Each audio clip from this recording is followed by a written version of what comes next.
Hey everybody, welcome back to Paper Play Action. We're once again here with the three you know. Me, Andre Paul, Monty, Andre Paul, you know.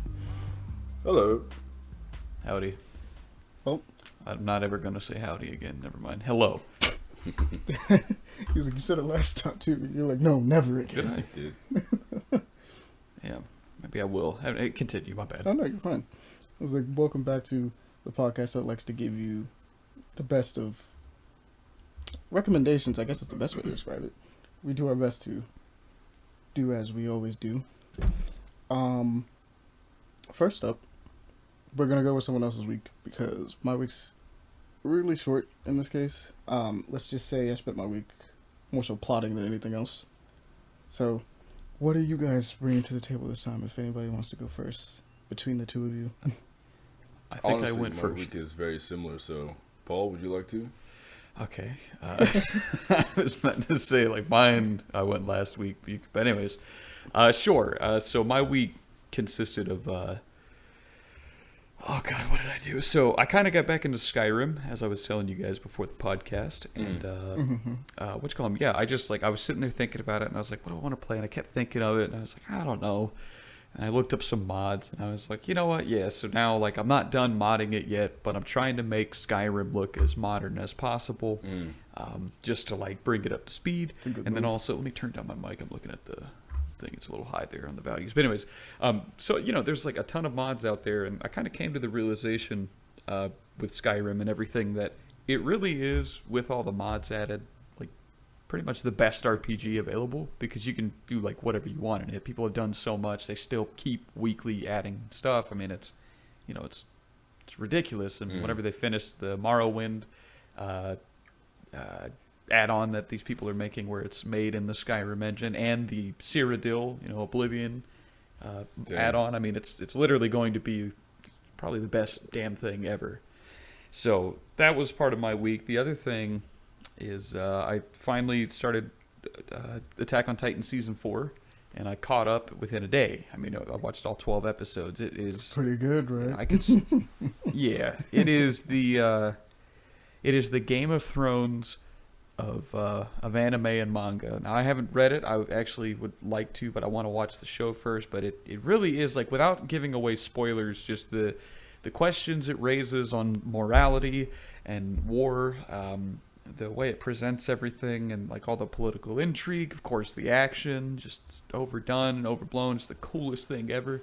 I mean, it really is like just a sublime experience to go through. And I know, like, it's kind of old news at this point, but anybody that hasn't watched it, if you catch this podcast, you're like, oh my God, I need a new show to watch, but I don't have a lot of time to watch a really long show. Each episode is like 20 minutes. Go check out Attack on Titan. It's phenomenal. Never gonna stop. It's super good. Oh yeah. And I hated it too for a long time because I only watched season 1, and then I waited too long for season 2, and then I heard a rumor about season 3 or whatever, and I was like, that's a dumb story point. But then I finally watched it, and I was like, oh my God, no, it's actually handled so well. Yeah, season 3 is pretty good. It's just you don't realize it until you actually look at it. I will say, without giving spoilers, there were some things I disagreed with because it was setups for later. And that's not spoilers. Shows are known to do that. Nobody looked too far into that. But yeah. 3 has a lot of setup. If you know exactly what I'm talking about, I was screaming at the TV. 3 is set up because of 4. Yeah. 4 does make up for it, though. Because my God. Season 4 of Attack on Titan is historic. Yeah, this is definitely gonna go down as one of those, like, so we were there for that show. Yeah, it's literally alive for that. It's literally groundbreaking, and God willing, it ends great as well. I have no doubt in my mind they will, but it's basically what Game of Thrones should have been in its ending, with people taking their time and showing love and passion for the project that they're working on. I mean, I can't recommend it enough. But outside of that, I don't know. I had a short week, much like you guys. I kind of just been working. So I guess on to the next person.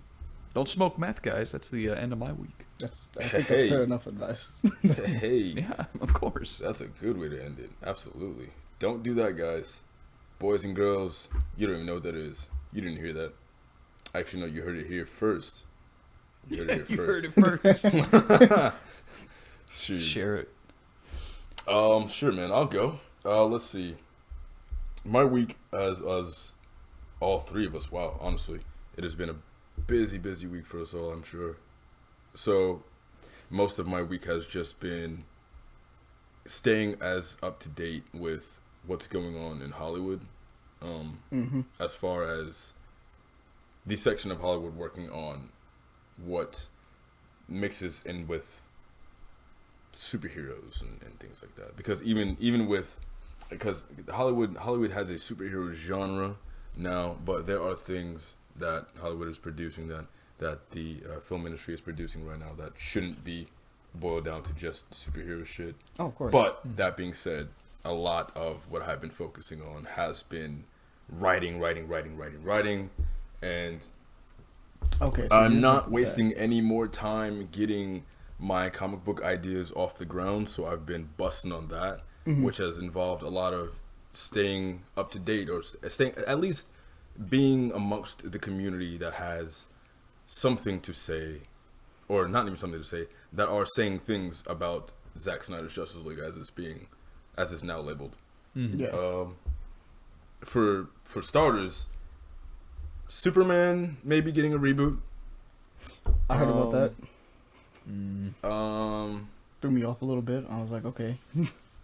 Now, I personally, and they're looking at, and this had been a rumor for a long time, but there's so much steam under it now. It's like the fire underneath this quote unquote rumor has almost consumed the rumor, and now it's something that I'm expecting instead of it just being a rumor about Michael B. Jordan.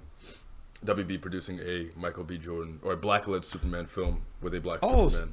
So is it going to be what's that one Superman? Val Zod. I really hope it is, but like you got to do him right. See, now everyone, the community quickly went from going, because of the existence of Val Zod, the community quickly went from going, oh yeah, I wouldn't mind a black Clark Kent, to whoa, we don't need a black Clark Kent. We have Superman. Val Zod. Just do Val Zod. Let's just do that. Yeah. So, yeah, that's there's so much more artwork now, so much shop work, so much digital artwork of Michael B. Jordan as Val Zod. Now, personally, with this Superman reboot talks, with what we're hearing, there has been so much fan outcry,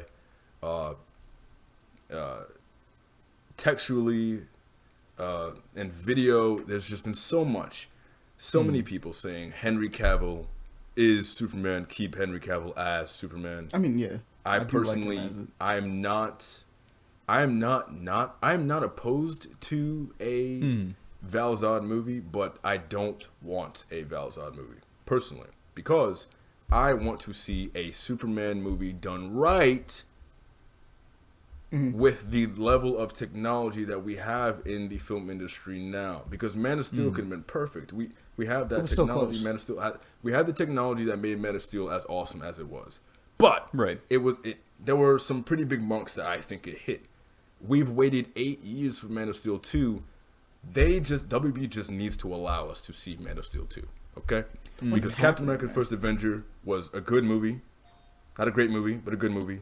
But Captain America: The Winter Soldier is above most of the MCU. One of the stands best movies above that. You I still haven't learn. watched it. You learn from your first film. You learn from your second film even. But your second film can be and will be better than your first film if you're paying attention, especially when it comes to these superhero franchises, these properties that are so beloved by people who, I feel very strongly that the fan base is who owns the character. Us as a collective, not any individual, but us as a collective. Once a character has imparted so much emotion and impacted so many lives, that is no longer, it is no longer the character of the company that they come from. Spider-Man is a Marvel character, but Spider-Man has saved my life more times than I can count. I will not just say Spider-Man is a Marvel character deep down. Spider-Man belongs to everyone.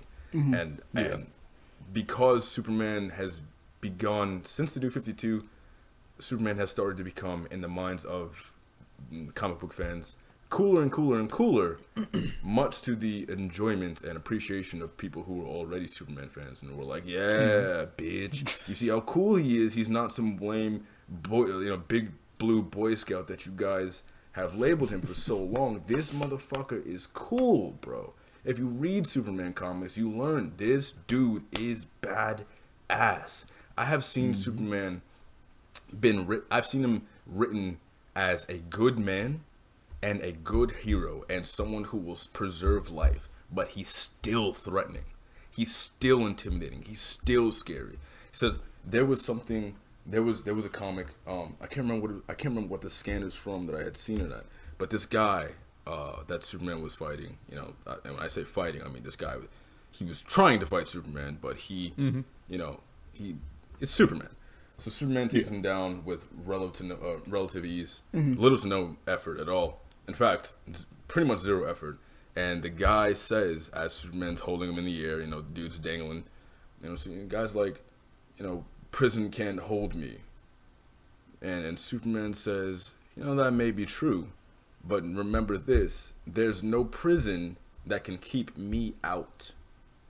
Ooh. That is that is so badass, because that says, listen, dude, you are in jail, bro. You're in prison. You better stay and there. I can go in there to correct you. I can go anywhere to put you in place. I will step through the walls of Babel. I will crash down this mountain. I will walk in prison. I will be in your cell to put you in place. So when you're in there, do your damnedest to be on your best behavior. Shut up and sit down and do nothing, because also I can be in there. That's cool as hell. That's badass. And that's what Henry Cavill's Superman could be. He could be the Superman that we know and love, but still be this serious, cool Superman. And I'm dying to see Man of Steel 2. I'm dying to write Man of Steel 2. Is this one in particular All-Star Superman? It is not All-Star Superman. Because that is the number one. But I do know one. what you're I do think I know what you're talking about. Okay. It is not All-Star Superman. I will find the scan. I saw it on Instagram. I will find the scan and I will send it to you. I'm doing my best to locate that comic in particular, because I do want to read it. I feel that in totality.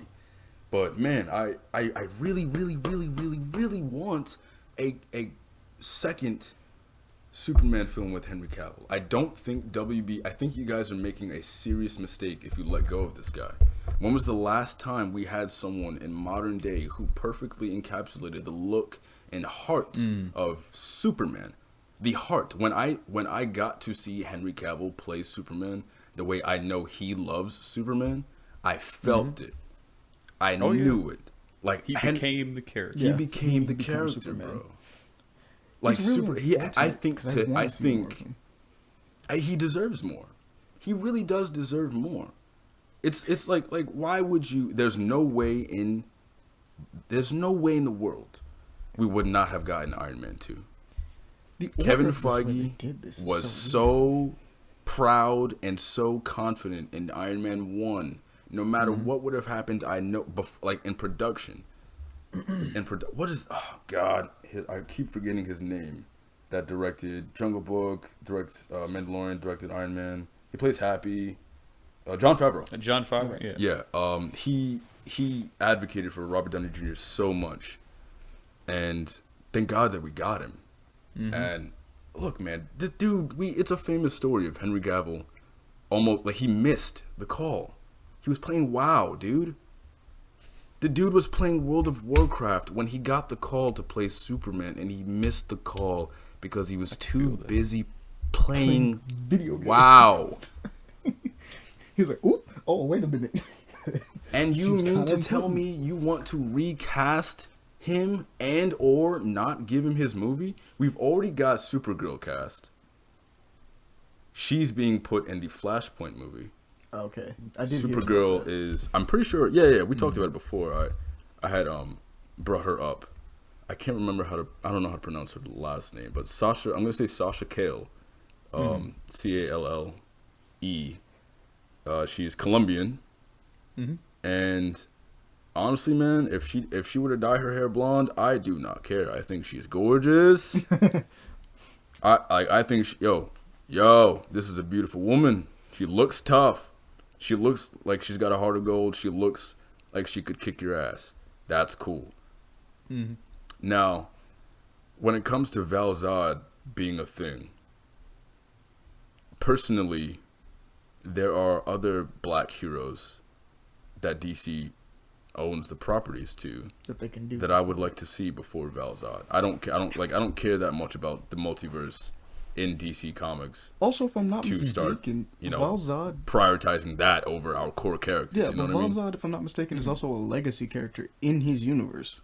In his universe, he is. Yeah, like Clark Kent went ballistic. Exactly. It was like, so he's supposed to, like, if you're gonna do him right. Like, have You know what I'm Superman, especially with the way Zack Snyder's kind of doing his universe, from what I can tell. Mm-hmm. It'd be easy to just be like, okay, and then we really lost Superman, and then you have Val Zod, who we find where he is locked away in a bunker or whatever, and then they're like, oh snap, we got another one, like, get him out here. Let him do his thing. And you have him I'm confident that we would see him, or at least get a hint of him, in the Flashpoint movie, because the Flashpoint movie is getting stacked with characters, like stacked. Flashpoint is fucking stacked, bro, and it doesn't seem like they're done telling us who's coming. But I would love to see, like, honestly, there are so many other cooler characters, in my opinion, than Val Zod. I actually think Val Zod should have been in. I would have loved if he wasn't an Earth 2 character. I would have loved if he was just another Kryptonian. Granted, the huge appeal about Superman being the last Kryptonian alive, and then him coming to Earth and being like, yeah, I know I'm Kryptonian, but I'm human, like, I'm from Earth. Yeah. That appeal was so strong because he was the last Kryptonian. But we've got Kryptonians everywhere now. It's really not, like, what's special about them. A lot more lived that explosion than you would think, which I guess makes sense considering it's an entire planet. But an entire planet. There's always going to be some reason, and of course, as a writer for comic books, comic books have been around for so long. You got to try new things, and if that means I gotta bring Kryptonians back or something. Yeah. Because there's so many cool things I want to do with the Kryptonian. There's a cool story that I want to write. A cool story about a Kryptonian, and he'd be black, and he'd be in Earth 1, or like the Prime Earth, and he'd be like he would interact with the Justice League. But I had already been saying that I was working on a Justice League story, a comic book that I want to write, because the way DC handles their multiverse, or their Elseworld stuff, is just anybody can write it. It's just a story that's out there. And I think if I made my Elseworlds comic as good as I know it could be, I could eventually get, DC to recognize me as a solid enough writer to make them ask me to write this shit. I'm pretty sure you could take it to them. And pitch the idea. It's like, that's kind of the whole point. You just got to get like a meeting with them or whatever, and the idea would just be like, I'm trying to pitch this. I'm gonna be real with some of the stuff that's getting pitched out in general in comics currently, especially in like the young graphic novel section of DC and Marvel, both. Not even gonna front. I think if you legitimately write a proper comic and be like, hey, I may not have the esteem of some of your other writers that you have on staff, but if you give me one of your artists you suggest, one of your good artists, and you pitch them a proper story, they'll be like, I can work with it. They'll be like, all right, let's give you a shot. Like, I feel like, and that's optimistic, but honestly, that's a thing that can happen. Like, it's not impossible. There are other people that have pitched, personally, from what I've seen, there are people that have pitched worse ideas and gotten greenlit. Right. There are people that have legitimately pitched worse ideas and gotten greenlit. So it's like, why not? Like Michael Bendis. Sorry. I wasn't going to say Michael Bendis. After Ultimate Spider-Man, I don't think he... I was actually going to say... I just don't know what happened. I was very... Here's Has something that I pitch worse. realized about being a comic book writer and being a writer in general. It is almost necessary... And the Abrams. ...to allow someone to just play out what the hell they were doing. Because they see behind the curtain, right? They know where they're going with this. At least, hopefully, I know where I'm going with my works. And if you do know where you're going with your works, when you are writing something, what you're setting up, with the first part, it's going to be good.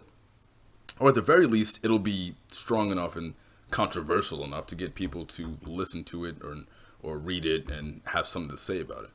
So, and Brian Michael Bendis' Superman, he's talking to the current Dr. Fate in like one of the latest issues, and he basically says to Dr. Fate, this kid, I don't get to talk to people. Or the Dr. Fate says, you don't get to talk to people a lot, do you? You don't get to get things off your chest.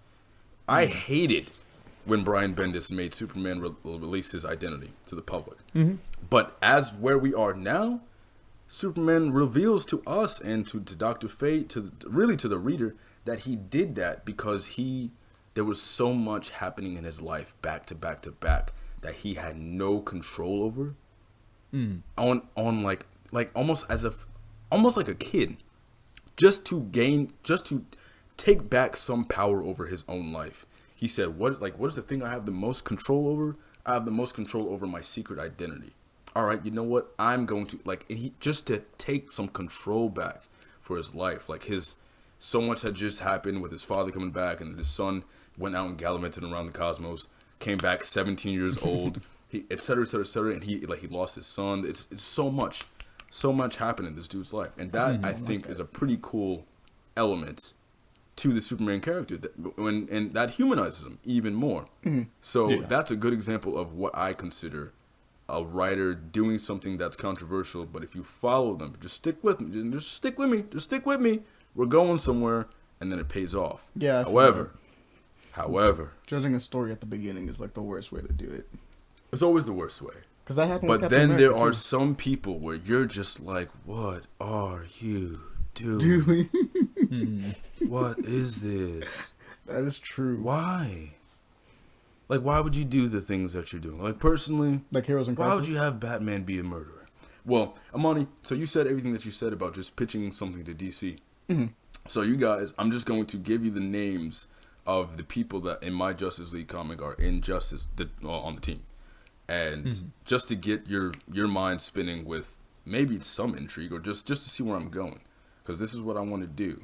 So the league would consist of 3 squads. Okay. The Space Squad, the Air Squad. Oh, no, 4 squads. The Space Squad, the Air Squad, the Ground Squad, and the Underwater Squad. With a total of 12 members, 12 leaguers, right? That's a very big task. You got one title. You have one title, have to tell a story that's cohesive. You want to make sure each individual character is getting enough screen time, let's say, getting enough spotlight. Everyone's getting developed. Things are progressing organically, naturally. Everything makes sense. That's difficult, but it's doable. I would think that would be at least 4 different books, at the very least. For each, like a book for each squad. They would try to do that at the very least. That I didn't even think about that. If they gave me control over a book of each squad, that would be cool, and I could do that easily. But the Space Squad is Superman, Green Lantern, Jessica Cruz, because I was loving Justice League Odyssey with Starfire, Jessica Cruz, Cyborg, Darkseid. That shit was so cool. So Superman, Jessica Cruz, and Martian Manhunter are the Space Squad. The Air Squad is Hawkgirl, Black Adam, and Zatanna. The Ground Squad is The Flash, Duke Thomas, and Black Canary. Yes. The Underwater Squad is Aquaman, Mera, and Killer Croc. And the beginning of see, that's what you weren't expecting. Killer Croc, my nigga. Like, well, wait a minute. You threw him on Justice League? What? Did he say Killer Croc? What do you mean? Oh yeah. When was the last time we saw Waylon Jones as Waylon Jones? Have you ever seen what Waylon Jones looks like? Good point. I don't think I actually have, to be honest. Nah, I've always seen him as. There's been a couple instances in like shows and comics, but it's not often at all, like ever.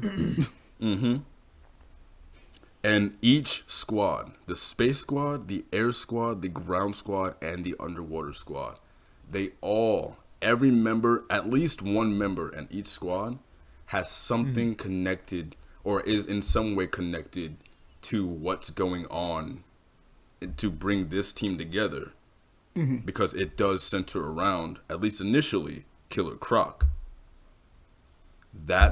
And I want to tell that Justice League story.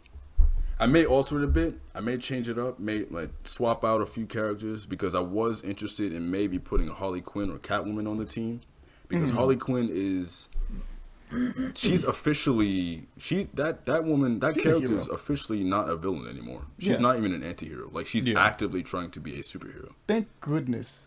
Which is sick. That's awesome to me. Finally. Harley Quinn is finally a good, actually a hero. Took him long enough. She's actively trying to go straight and narrow. Like, she's rushed. There's a scene in the Batman comic, like the most recent Batman comic that was working with Ghostmaker and all that. That arc just ended. She is running so much. Ghostmaker's dope as hell. Ghostmaker's dope as hell, and Paul, I think that is a Batman villain, quote unquote, that you would just love. You would love Ghostmaker. Ghostmaker's just cool, man. He's sick. Look this up. But I won't derail us, because. And I really felt, I'm so glad that we got Ghostmaker in a Batman story in time, an era of Batman where he's been stripped of all of the, like, so much of the bleeding edge technology. He's not rich anymore. He's back to square one. He's back to square one. Yo, yeah, dude. Yeah, Joker Wars kind of did that. Bruce Wayne is broke. All of Lucius Fox has a good soft reset to. Oh yeah, man. Yeah. Be able to have ideas again. That makes sense. I'm okay with that. And he's just so Harley Quinn is running towards a scene. She's running towards a crisis, an emergency, a crime. And when she gets there, she's running on the rooftops. And when she gets there, the scene is already flooded with cops and it's already being handled. And she's just like, ugh. Like, they keep saying, go straight and narrow, or I'm trying to go straight and narrow, and blah, blah, blah, blah, blah. Like, and she says, how do these superheroes keep getting all these gadgets and incredibly fast vehicles? Like, who's giving all these superheroes all this money to get them all these vehicles to get to these crimes this quickly? How are they doing it? And it's such cute frustration and creativity for a character that has, ever since Batman White Knight, we have known that the natural progression of this character is to say, fuck you, Joker. Yeah. Goodbye. I'm done. I'm done. And I'm going to be better because I'm Mr. J. Mr. J. Also, DC Future State is pretty good. I think the best things coming out of DC Future State are Batman with Bruce Wayne. Okay. I'm not talking about Batman. Actually, no. Batman with Bruce Wayne, and surprisingly, the Tim Fox Batman. The next Batman is what the title is. Granted, that's a little bit lower on my list. Well, for obvious reasons. But I like the world setup in that version of the book. And Nightwing is my favorite. I'm so far behind on this stuff. I need to catch up because, dude, ever since I think it was Detective Comics 1000, I was like, I'm gonna take a break. And now it's been like a year. There's so much I gotta read and catch up. You gotta get through the Three Jokers storyline that they did, and Joker Wars are the two that I would be like, you gotta read those. And Ghost Stories now is the number one that I'm like, yeah, go read Ghost Stories. Go read Ghost Stories. Introduce what might be my newest favorite member in the entire back rows gallery in general. Just straight up, I'm just like, yeah, he's pretty good. Like, he's up there. He's not even a villain. I can't even call him a villain. He's a rival. That's the deal. They introduce a rival to Batman, and it's genius. Yeah. Because without giving too much away, the rival to Batman is literally what everybody's been saying Batman should do the entire time. Like, everything, like, he also has some very unique ideas to it as well. But he is everything that everybody has been like, yo, Batman, you should just do some things. He's like, yeah, okay, I'll come at you with this. And then he brings some very interesting, what's the word? I was going to say theological, like, things to the table that, like, allow them to go back and forth. Right. Also, my favorite moment in that entire comic that is not a spoiler is the fact that Ghostmaker had Batman scared, bro. What? Yeah. No, you lie. There's a moment in there where it's like Nightwing is mentioning that I have only seen Ghostmaker once, and that was when I was like a young Robin, and I saw him, and Batman said, "We need to get the fuck up out of here, bro." What? This man is his rival, my guy. Like this is a character who oh man, I don't even want to go into the intricacies of their relationship because it is what makes them. It makes their relationship is what makes their dynamic cool in the first place. Yeah. But it is their relationship and the skill of this guy that makes him so dangerous and so scary. Now, that being said, I don't want to gas him up too much because I think his arc could have been better. You know, it felt like it just ended to me. It did, but not really. It's in this really, they put him away into this really little middle ground where it's like, all right, I'm gonna hang back. I'm gonna see what you can do. Yeah, so I know his presence. He's out there. Yeah. He's like, but if you're messing up, I'm coming back. I'm just letting you know. Yeah. It could have been. It could have been a lot. I mean, and at the same time, DC wasn't even gassing it up themselves. You know, yeah, they before wasn't it really came talking out. about it. He just kind of So, showed up. They weren't like, this guy's cool. yeah, just like, hey, this guy's on his way. You know, look at this new character, which is what you're supposed to do. And people, look, us as the readers, we're just supposed to give them a chance and be like, oh yeah, sure, cool. Who's this new guy? Like, don't you want fresh stuff? Don't you constantly just want fresh and cool shit? Comics, man, it's getting old. Yeah. No, that's not true, but you know what I mean. It just It's depends just on who's writing. Yeah. Some people do We really need, cool things, yeah, and some people it's don't. just time Yeah. for some. And King in Black. Amani, are you caught up on that? I am about as close to caught up as I almost could be without getting all the tie-ins. And some of them Yeah. I'm just Oh my god, dude. confused. I hate tie-ins. See, you say that, tie-ins, but bro. tie-ins for the King in Black are actually super good because they're not. Oh, they're super good. The Daredevil They're not- tie-in is nasty. They're not important to the story, which is a weird way of discussing it. It's like they're good because like it is treated. All the tie-ins are treated as an anthology series in the King in Black, because this is something that is affecting the whole world. So it's like, hey, what is this person doing during this? And it's like they don't have to inherently be doing anything that's going to directly affect the plot, but you have an understanding that like, oh yeah, this is not affecting them too. Like they're going through this as well. So like for instance, I know the Miles Morales one, I'm a little disappointed with, but like it's fine. It involves him and Kamala. Like he essentially is dealing with like the invasion as it is, and then finds out that Kamala gets taken over, and it's a nice moment of him saving his friend, so to speak. They just got a nice moment together. It's very clear that it kind of stops, and there's more to be here. Like so, we'll probably get like another book or two of like that tie-in. But and like I know what's another one?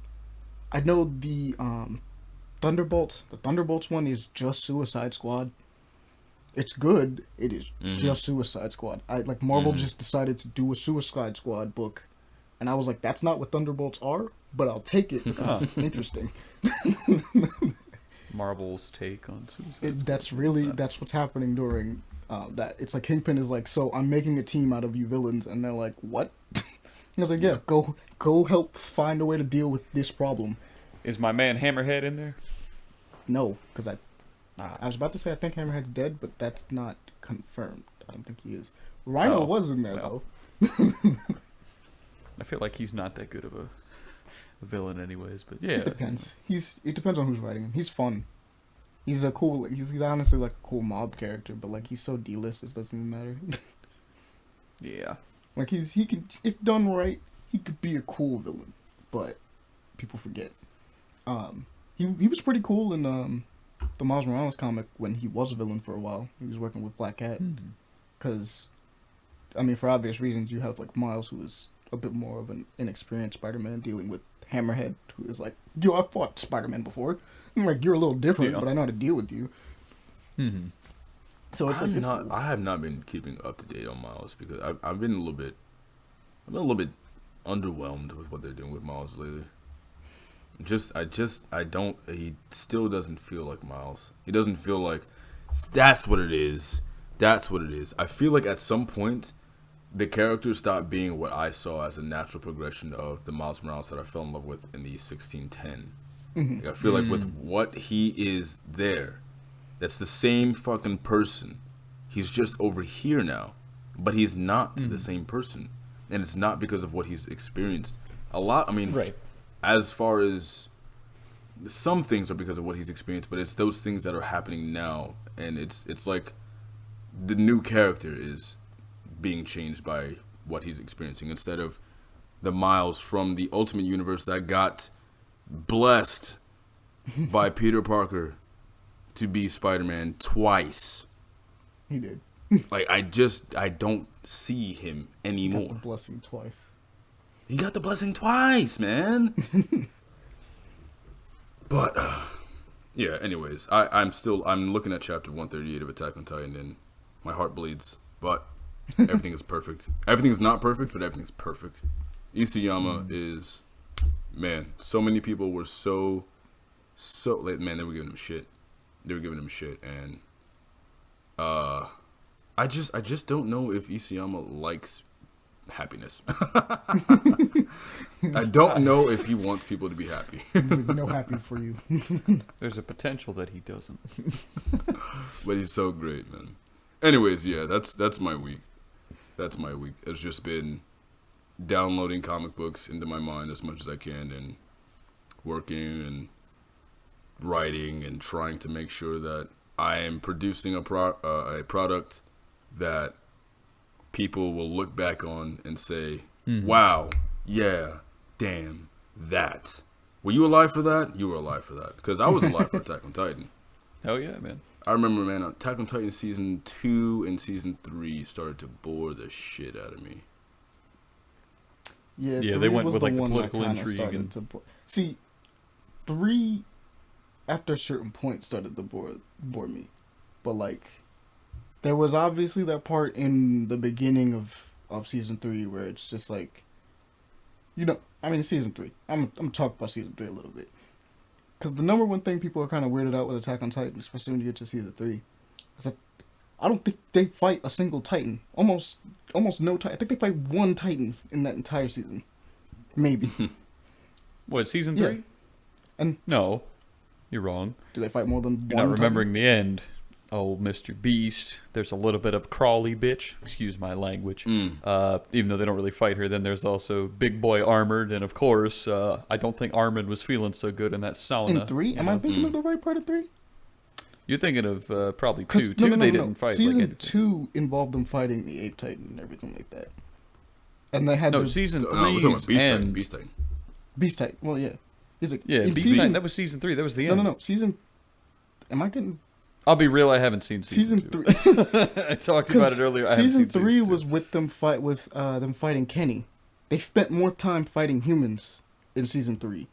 It's not Season 2. So, yeah, Season 3 was about them. Season 3 was the transition from them killing Titans to them killing humans. Yeah. Because now, Gotcha, that's right. But the end was where it was like that big And you got the explosive, big a lot one. of shit. Yeah, I think they fight then- one big Titan. Yeah. Maybe Yeah. 2 in all of Season 3. Which is, I can understand if you came for them fighting Titans, why that one is like kind of weird. And that one kind of goes down. it's But I not like that I still came the for fighting season. Titans that I don't bored consider me. they fought 1 or 2 in that season, though. It was, the end was, it had the Beast, it had the Crawly bitch, it had the Armored, it had the big That's guy. Season 2. No, that's not Season 2. I watched the end of Season 3, and that led into Season 4, because at the end of Season 3, after all that shit, they find the Edge. Yeah, they reached the ocean. Yeah, that's Season 3. They reached the ocean in Season 3. Yeah. That's what I'm talking about. And just before that, they had, like, all the dudes charging on the horses towards the Beast. Do you not... How long's it been? How long has it been? It hasn't, because you're saying they're charging on the horses towards the beast, and all I can think of, I'm pretty sure that was Season 2, because Aaron punches It's not Season 2. Because Aaron, not Season 2. does Aaron punch a Titan? Does he get mad and punch No. a Titan? I'll be honest. Here's my true thing. I did not see Season 2 or up to... I lied for my thing to make my week sound better. But I did not see... I only saw Season 1. And then I came in, and I know all of what I just said was Season 3 because I sat down about, like, I think it was episode 16 or 17 or whatever with my cousin. And we watched that all the way through to the end. And we were like, holy shit, we got to watch Season 4 now. That's Because That's how I they know have all that. the was season giant, 3. the giant one is the one I remember from season 3. The massive one that is dragging himself towards the city. It was like, and that's because Aaron gets it's season 3. We can talk about season 3. Aaron gets captured and everything like that. I'm not gonna say every single spoiler. Yeah, but he Aaron gets and captured all so that. many times. They're not gonna. People are gonna forget which time he got captured. That you're talking. That's true. About. There's been like at least 3 times he got captured, but like specifically, Aaron. Casa gets on my nerves, bro. Look, bro, and like that's part of the reason why I started getting tired with the show. Actually, that's the big reason why. There was so much talking, and just so much. Man, you have to pay so much attention. Season You 3 is very cannot, political. because there are so many stories and there are so many people saying, "Oh yeah, it went like this." When they got to the basement is when I started getting confused. Don't read Malazan. And I was like, all right, I'm done. Season, There are season too 2 many was the people basement, if I'm not saying that mistaken. it went like this, or this is this, or this No, is season this 3 was the information. Was it in the beginning of season 3? What? God damn it, you're pissing me off. All right, shut up and listen. Let me bring you through the last 8 episodes, okay? It's not that bad, So, because it's just okay. Because here's the deal. Did you forget You to get- summer child, Because no, all I'm saying is this: it's like you go to 2 starts with them introducing the Ape Titan, and like everything that entails there. We get the big betrayal. I won't say it for anybody that doesn't know, but like it's been years now. We get the big betrayal, and then we get the final fight at the wall with Beast and Armor and everyone. Again, like that's season 2 kind of fills itself around there, if I'm not mistaken, and we find out that Aaron has the Founding Titan ability, right? That's season 2. Like he goes to like he sees the Titan that killed his mom, gets big mad, punches it, and then other Titans attack it. Right? Yeah, that's 2. That's 2. I could swear to God that's... Hold on, I'm looking it up right now because, like... That'd be Season funny as 3 shit if what we is- watched was season 2. Is There's no way. Hold on. season 3 is them fighting against Kenny, and you will know Kenny because they introduced some stuff in season 3, like guns. No, I'm looking at it. I'm looking at it right here. I don't know what happened in season 2, but here's the end of season 3. Okay, so they have that big attack, right, where that bullshit happens. Where Beast is like, hey, yeah, you know that entire fucking troop of people made for me and shit. Yeah, they're dead. And that's where what's his name gets on a horse with the last of the few people and charges him, right? Okay, and that's also where Levi likes to do what I call I'm gonna fuck around for plot purposes to set up the next season and doesn't get the kill. So there's that point, all right. Then they also had the Armored Titan in there, and they had the Tower Titan, and that's where Armin went through the sauna from hell and got that shit. All right, that was the end of season 3. I'm looking at it right now. All right, and they get to the basement at the end of season 3, season 3, episode 19, the basement. All right, I'm not saying this to be a dick. It's just No, No, we're that's just trying to correct. figure out. Like, I what want to the make deal sure is. the record's straight, because you have those sequential events and you find out about all that stuff. You're like, oh my god, that's what's out there, and then all of a sudden you get to the other side of the wall. The last episode of season 3. Ow, hurt myself.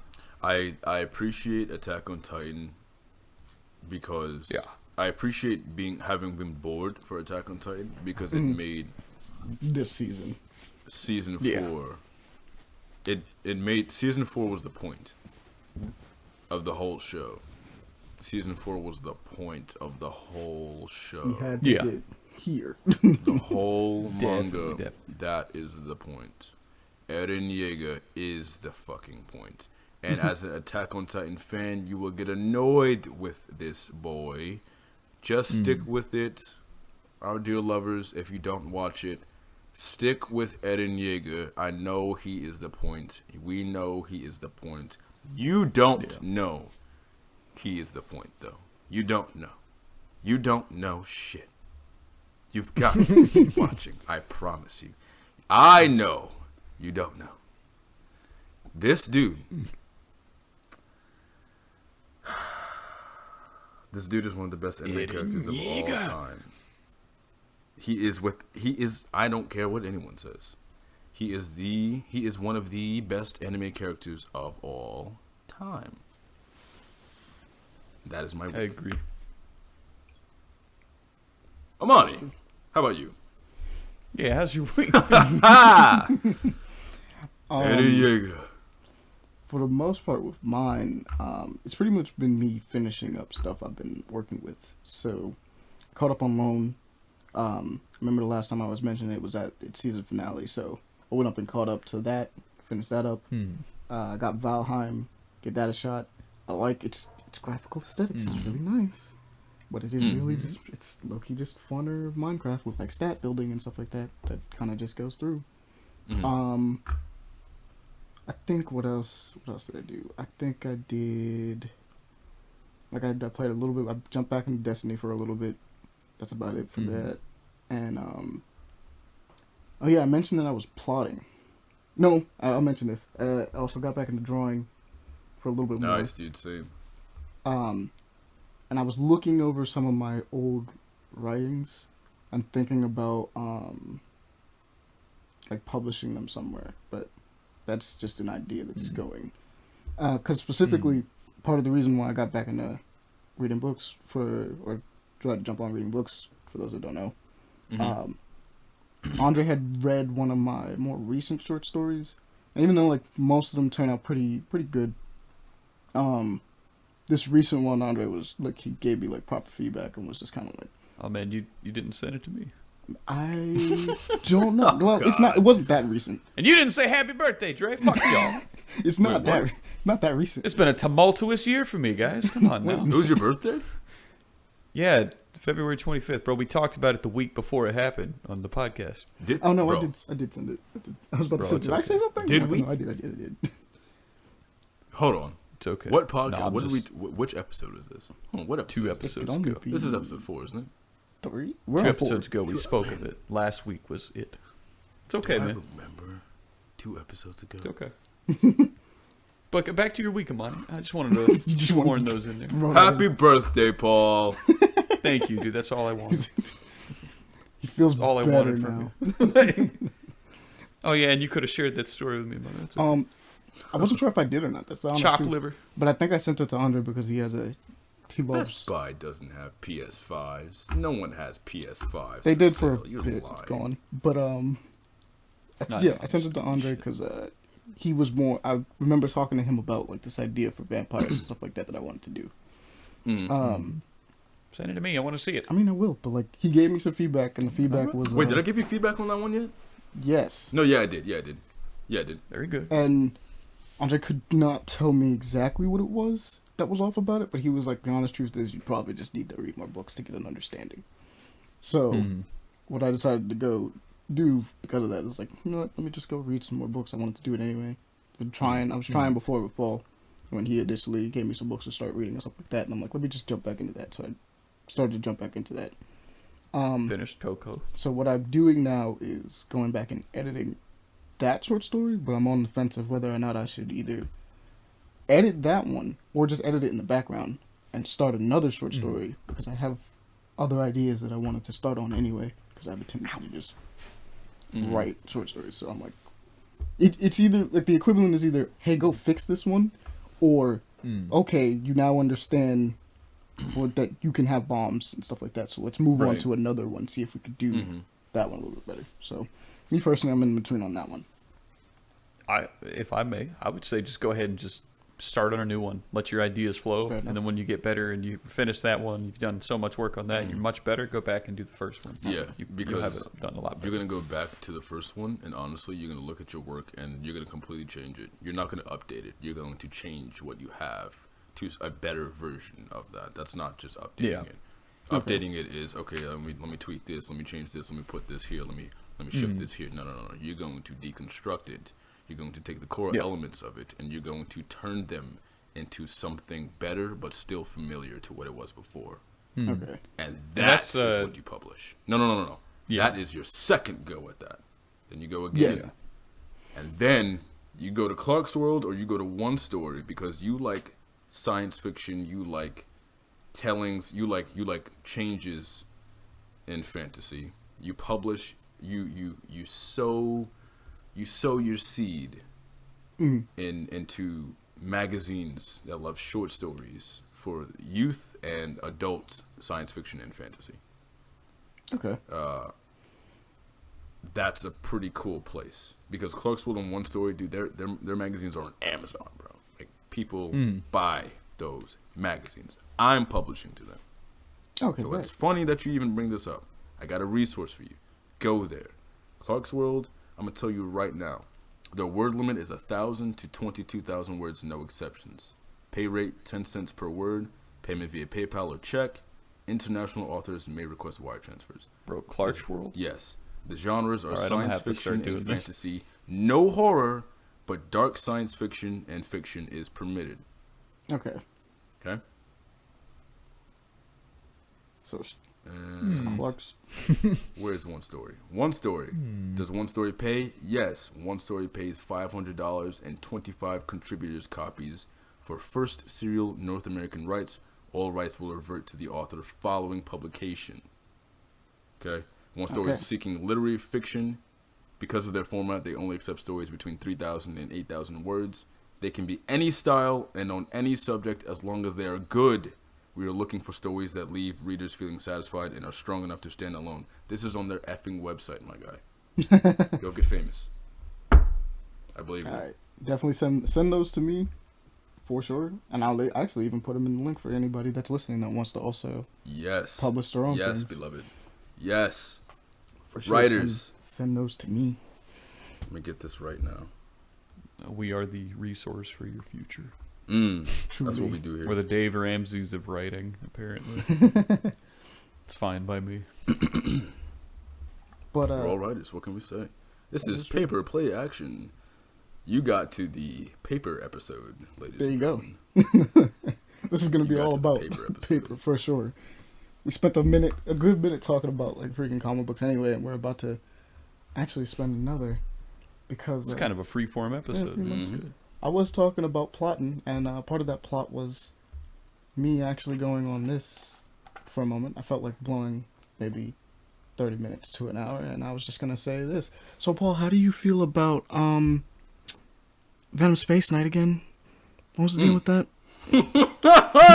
Oh, you're actually Here going to it let me do is! this? It's You're going to let coming. me go for this?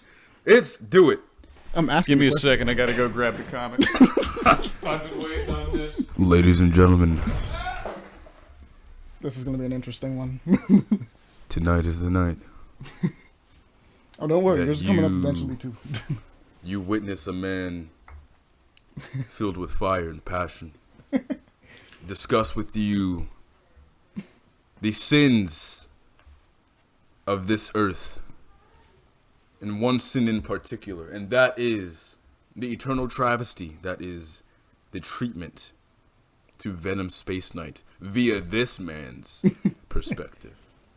This is a massive fan of Venom Space Knight. This is a massive Silver Surfer fan. This is a massive Green Lantern fan. We're talking about a guy who loves space. This is a guy who loves science fiction. This is a guy who loves aliens and intergalactic shit. This is a guy who loves good spins on honestly, this is a guy who used to love comic books and superheroes, got bored with them, but when you started taking them out of the realms in which modern day comic books have sort of stayed in for a while, you got Venom Space Knight, you got the early Silver Surfer comics, you got was it Jeff Johns' Green Lantern run, Green Lantern believe so, Rebirth, yeah. and so on and so forth, Green Lantern Corps, And they took 'em etc., away etc., from Earth. etc. This is the famed Venom Space Knight rant. This is the one we've all been waiting for. If Paul doesn't pull through, I will never do this again. I would never give him this level of intro. I will again. never gas up anything he says again. No, I'm just kidding. All right, give me a second also. I wasn't going to take more Kratom today, but I need this. So entertain them 5 minutes. Absolutely. Oh, I just gave you the biggest intro. You said 5 minutes. What I gotta. All right. I guess our listeners are gonna have to be serenaded by the voice of a god. No, I'm just not. You know what? No, I got you, actually. This actually allows us to be able to end the podcast slightly early. Yeah. because this is the perfect segue to it. We had a request also for one of our fans. Oh yes. A Koraya Kawaii Desu asked you, Andre, specifically, can you say, let me find the actual message because I lost it while I was here. Found it, never mind. Oh, it's a pretty easy one too. It's fatality. I need you to say fatality for Mortal Kombat. Oh, dude. Yeah, just do that. Okay. Hold on, let me take a swig of this water, because if you...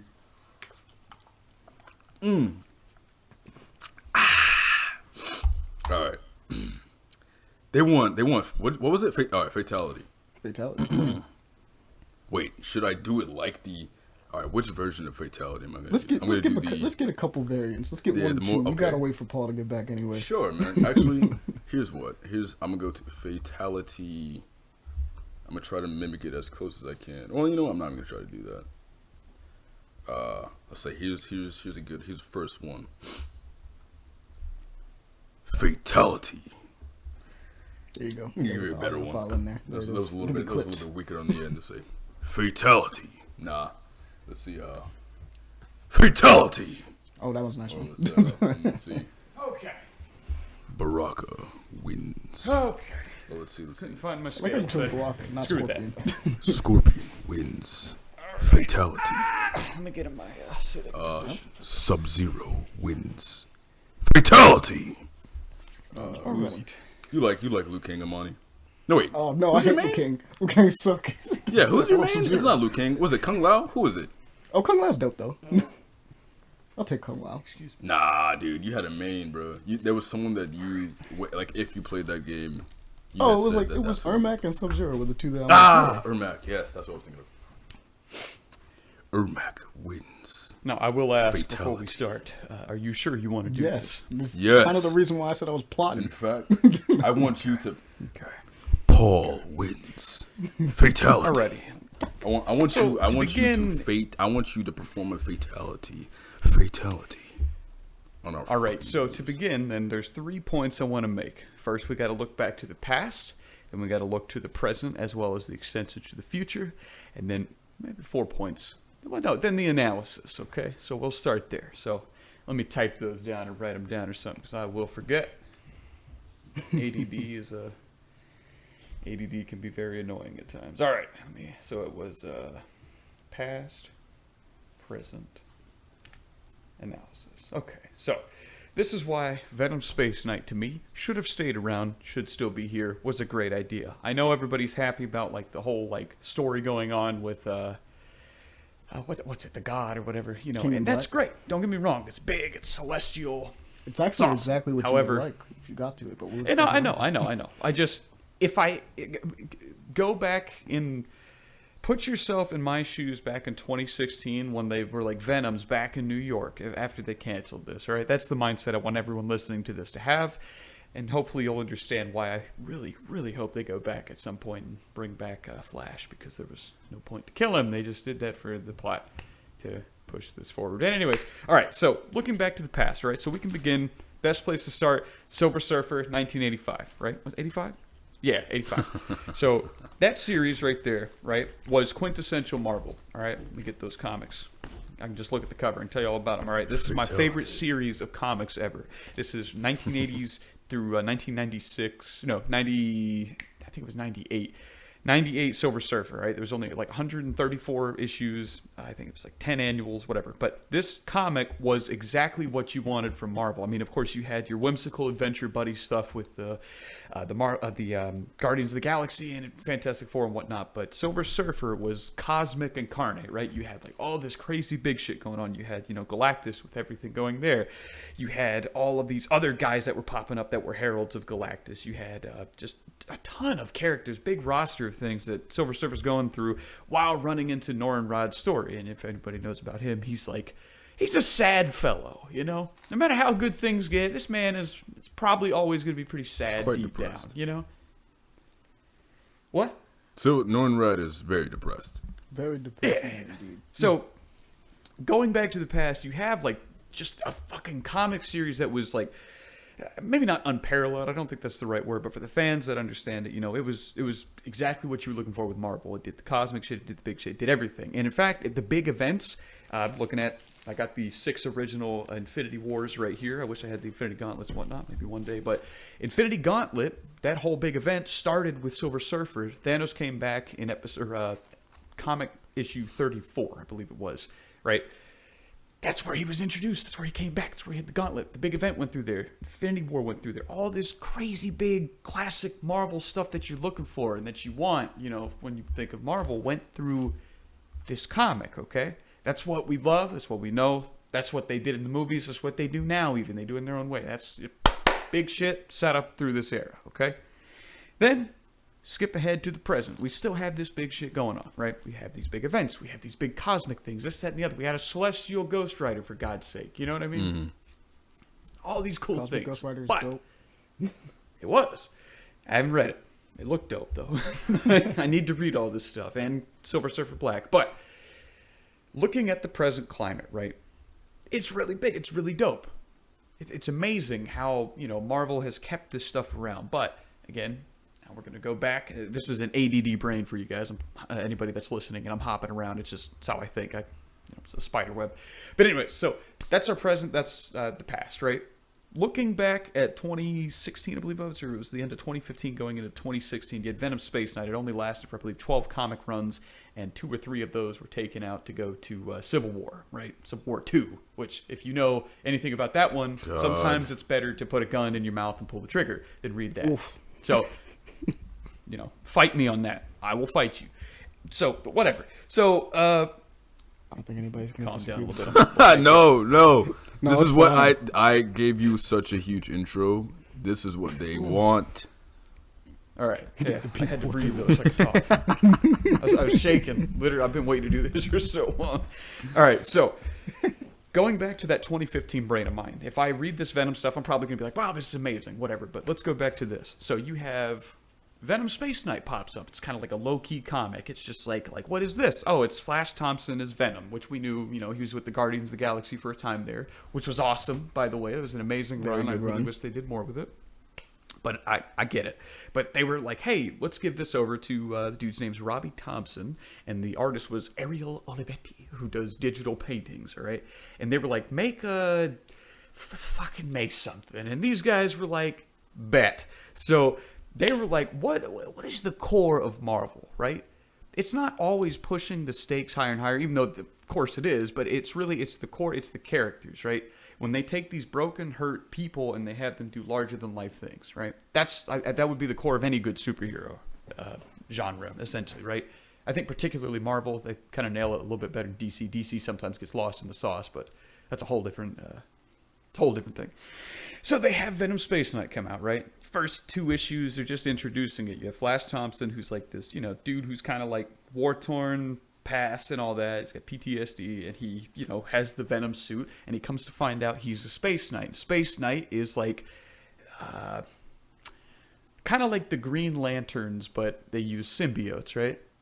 That's a good way of explaining him. Yeah, pretty much. So he finds out he's one of these things, okay? And he's called to, I might be messing up the story a little bit. It's been a while since I've sat down and read them, but it's okay. He gets called, to go out and be a Space Knight. So the Space Knight, he answers the call of like, I think it's kind of like the Green Lanterns. He hears like people, out in the universe, and he fucking goes to them and saves them and shit, right? And he has a ship that he takes from some pirates in the end, and it introduces you to his robot companion who wants to commit suicide at all times. And he's like, absolutely not. You can't do that. I need your help. You might as well live. You get introduced to his friend who is like a panda alien and her kid, right? Eventually, you also get introduced to his Medusa head friend who's like this warrior, a badass chick, right? You get introduced throughout the course of this comic to this ragtag team of people.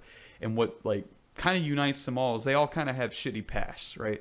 It's like that perfect shitty past group of people come together, an unlikely combination, but it works, right? And what this comic did was it started setting up in just the beginning, right? You have like, okay, so there's like, criminals out in space, they got to get stopped. So you have like the small scale stuff, but then they started really giving you just like these glimpses of big things to come, where it was like he meets other Space Knights and he's like, holy shit, there's more of you out there. And they're like, yeah, there's tons of us. You need to come with us. He's like, nah, I got to do my thing. But, so you have this like setup of what could be Green Lantern in Marvel, right? And if anybody knows about anything about Green Lantern, it's this just massive cosmic scale shit, right?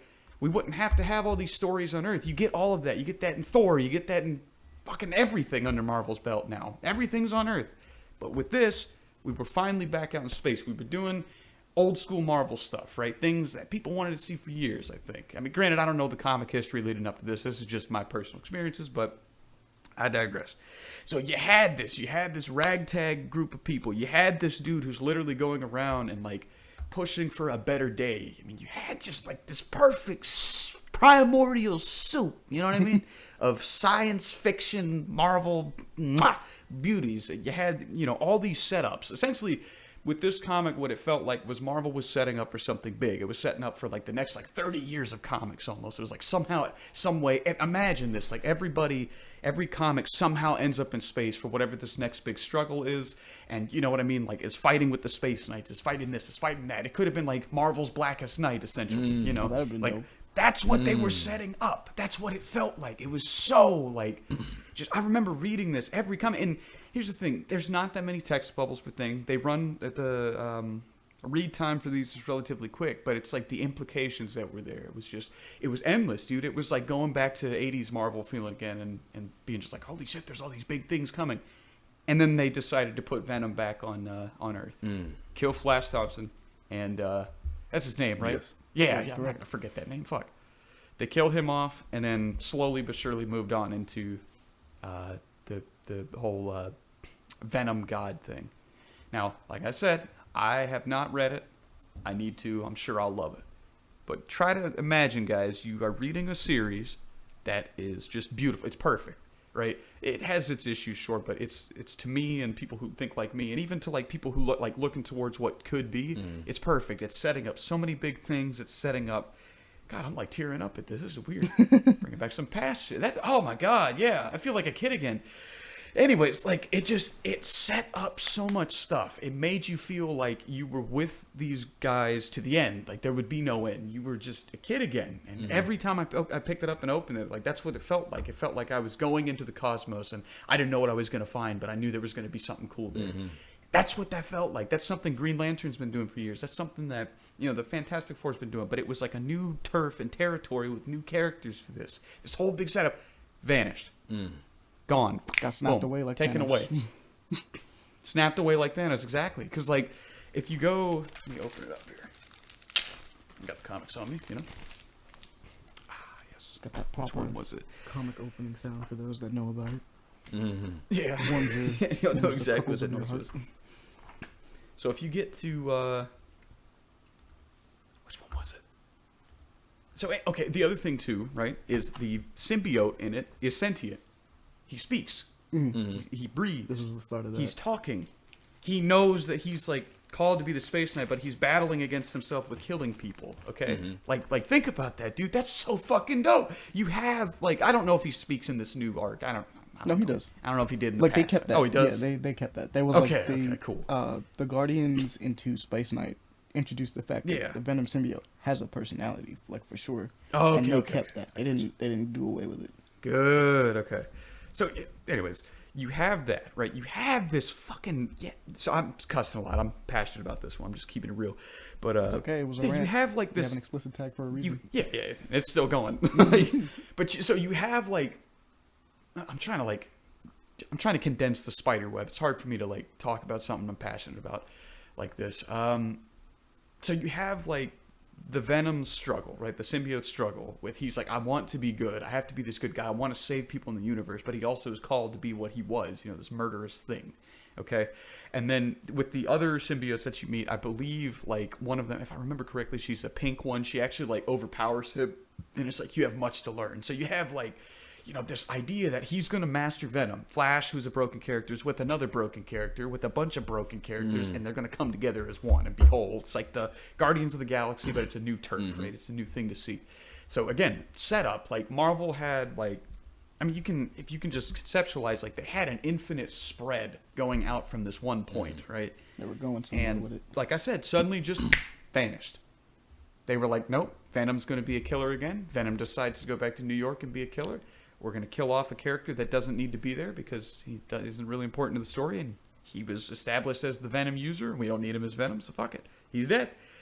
Like I said, no matter how much you guys might like this arc, imagine all those dreams. Imagine finally, and this was me finally getting into comics again as an adult, right? Mm-hmm. Like a young adult. I was in this, man. If you guys remember, I was talking about it nonstop. I was like, you guys gotta read this. You gotta, oh my God. And then it just got taken away. An infinite setup of infinite worlds captured the essence of the 60s, 70s, 80s, 90s, 2000, the essence of what I think a great comic series can be, and they gave it away to something else. So, backtracking, trying to bring this all together, why do I like Venom Space Knight so much? Why am I so mad at Marvel for taking that away? Why do I think it's like arguably one of the best series of all time, even though it was such a short run? Because it captured that essence. It set up what was to come in a way that I had not seen fully since fucking Silver Surfer and the Infinity Gauntlet, Infinity War and all that, Infinity Crusade, you know. It nailed all of that stuff. And it really gave me a group of characters that like I could root for, you know. Yeah. And particularly, I was going through a hell of a time with my life, and it's only peaked up until last year and then slowly deflated. But, you know, like, that shit got me through that. And that's what good comics can do. It's like how Spider-Man got you through that, you know, or at your times and all that. It was, I guess my argument's not really that good. It's completely biased, and it's my rant. And now that I've spoken it all out and had the time to do that, yeah, it's completely just my thoughts on it. And because of what it makes me feel, it's not guaranteed to make anybody else feel that. But so then looking at it mature, and with a mature aspect, is it the greatest thing ever? No, but it could have been. And that is what keeps me awake at night. Not really, but that's what keeps me awake, is because this series had so much potential. It had the potential to be the next big Marvel thing. I mean, there could have been movies. They could have brought this to the big screen. You know, Venom could have come out the woodwork with these people. That's how they could have introduced the symbiote instead of just doing the on-the-street thing, because we've seen that. I know that there's argument there, but that's just a fantastical idea for me. But that is why I think it is one of the greatest things ever. It nailed it, set up, it was beautiful, and I've repeated myself 90 times, I know, but it really is. And so Venom Space Knight tragically only has 13 issues. Those issues are available on Marvel's website for people who can't get to a physical location to collect the trade. I'm sure you could get it on Amazon. I'm not going to plug any of the many but reliable free comic book sites because it is an industry that I do support. I'm not going to pretend like, I'm not going to act like some hypocrite. I'm not going to say I didn't use those sites and that I don't use those sites. I do use those sites, and sometimes I feel really bad about myself when I do, but I'm not going to plug them here because this is a professional setting, and even though I'm chill, as a professional writer, as a professional actor, and we're like, when I say professional, we're talking about people's jobs here. So I'm gonna plug the official sources for these comics online, but 13 issues of great shit, of great storytelling, great artwork. Ariel Olivetti is. Dude, 1, 2, 3, 4, 5, 6, 7, 8. Thank you. I needed somebody else to take over. I was just lost. I know, you're fine. That's all right, dude. I Lost felt in it. space because I have never spoken all this. You know, It's really needs to get it out. feel empty, dude. God, it's because man, dude, you have no idea just how much I get it, man. that held. You held onto that for a long time, bro. And now you got It's not to that say you it feel out empty. to It's the just world. it's a big weight. It's like an elephant just took his foot off your chest. This is a huge thing for you. Oh yeah. And it's honest. I get it, man. Like this is a comic, and he's absolutely right. He Paul, guys, our lovely listeners, Paul does, add that disclaimer towards the end. These are my thoughts and feelings now that I'm speaking them out loud. But honestly, if you read Venom Space Knight and compare it to the rest of the things that Marvel, I'm not saying that Marvel's not doing anything good right now. What I'm saying is if you compare Venom Space Knight to what the rest, excluding the Civil War 2 tie-ins, which is issue 11 and 12, Venom Space Knight was different, guys. Venom Space Knight was not like anything Marvel was producing. It wasn't. And that's not to say that it was bad. That's to say it was fucking incredible, and it was Exactly. different. Thank you. It was fresh. It reminded readers that comic books started in space. I'm not gonna say they start. If I'm remembering correctly, they start. You know, like what's man's name? The Rocketeer, not the Rocketeer. Damn, dude, we had so many very science fiction, space explorer type stories that were being told and trade, and like we get this stuff on the radio. Way back in the day, man, I wasn't even alive. They would tell these serials on the radio, these space stories, right? This is a comic book with a character that has grown. This is not Venom as you ever knew Venom. This is not Venom as he ever was before this. And he's in space, and he's a knight with other knights, and it's Venom. It's Venom. Yeah. He's not just a Spider-Man villain anymore. They took this dude back to space. Back to space. That's cool as hell, man. So different. That's cool as hell. This is the kind of stuff that, as writers, Y'all get it. like the industry needs to be giving these people God. power, bro. You need to be giving these people influence, bro. You need to be giving these people a platform. That's all I'm saying. Not power, not influence, just a platform. Give them the chance to continue. The thing just ended. It's really 13 did. It issues, just guys. stopped. It just stopped. That's sad. That's tragic. Yeah. I'm writing a story. I have a 7-novel series that deals with the multiverse and celestial beings. It is a space adventure dealing with Earths and other galaxies and planets in a multiverse. Because space is fun, dudes. Space is It's pretty fun. Space is cool, man. Big too, man. There's a lot of cool stuff. You know, we know the cool thing about space. You can do whatever you want. It's infinite. Whatever you want. It's an unlimited. It's a fountain, an unending. This fountain is constantly pouring out just potential energy, potential for anything. All the stories that we haven't actually told yet, just because we're not giving a chance for anybody to tell those stories. Venom Space Knight was doing it. Go read it. Please. Go read it. Thank you. Seriously, I did not know that you guys shared any of those similar thoughts, or even if you're just saying it to make me feel better, you know. No, I'm with you. I Thank you. No, I understand that. I completely, I understand. And this is the passion and love for comic books. You dickheads who look at the comic book community and think we're all just a bunch of childish adults.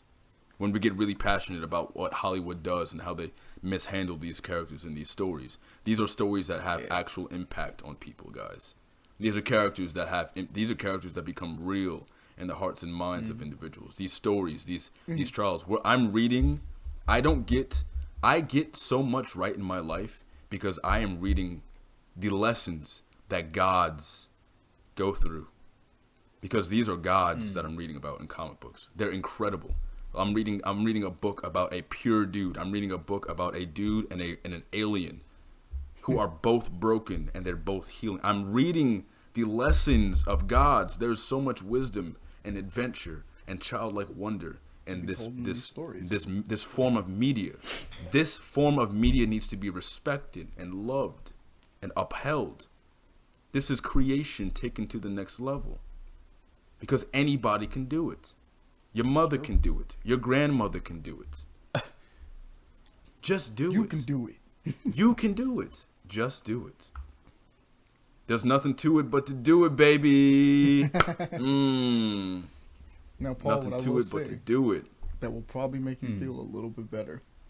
Because I know you are probably bitter about the Flash thing. They treat him with the utmost respect in this King in Black storyline. Oh, Like, yes, they do. They meant like there is a character that I will not spoil, but his name is Rex. I can say his name. It's fine because you won't know him. I can say his name is Rex Strickland, if I'm not mistaken. That man comes to Eddie and he's like, "Yo, I need you're not the one I needed. I needed Flash." and he goes down the whole list as to why he's like, "This man could have got the job done. This would be another day for him. It'd be another Tuesday for Flash Thompson. But I got you. And that's what we're just going to have to deal with. Yeah. They give him the most respect. It is ridiculous. And I don't want to talk about what else they do as far as talking up Flash Thompson. But Flash Thompson gets respect in that comic. Gotcha. They do, That makes me feel a lot That better. man is honored. I thought and it was. upheld. Exactly. Yeah. Absolutely. That guy. I didn't know if it was just disrespect or No, they It's respect you know the what crap I out of think him. it was. You know what I genuinely think it was. I think there was someone else in Marvel who genuinely loves Flash Thompson, and Donny Cates, and True. and alongside the multitude. I'm not even gonna say it was a multitude, but the number of people who also felt like Venom Space Knight or Flash Thompson getting the end that it had was just terrible. I think that's why he made it. He mandated himself, in my mind. He almost mandated himself to uphold Flash Thompson, just to honor him, man. That's, dude. One thing I really wish we would have gotten is a full Mark Webb Spider-Man trilogy or series. I wanted that, man. I wanted that because I was already watching that Flash Thompson become the Flash Thompson that I'm reading about. I would have liked to I see watched him darker, perfectly gritty take of Spider-Man. transition into where he was going. Man, that would have been. I genuinely feel like there have been so many cardinal sins in storytelling and just in chance and opportunity within the last 8 years or so. Yeah. But, God. Paul, Man, this has been a Well, very here's to philosophical episode, guys. Oh, yeah. Very comic book based, so sorry for our comic book fans, but you could kind of, for our non-comic book fans, but it's okay. You'll understand the passion from it. Also, I don't still apologize at all. That's true. It is us. This do be us. It's pretty much why we're here, for the news and for these moments like these. Go check it out. Like we're telling you, go check it. It's good. You see what it did to him. You see what it did to Paul. Fuck me up, man. Man teared up, guys.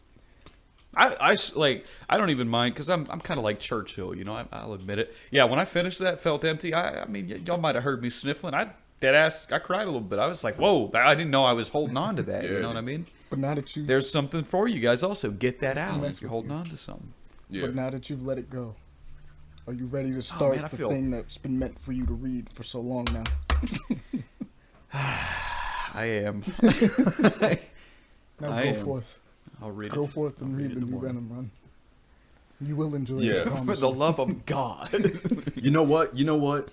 Donny Cates made being it an patient, effort Paul. to honor both the Eddie Brock fans and the Flash Thompson fans with this He story. really did. He went out of his way. Really? Because they both, my guy.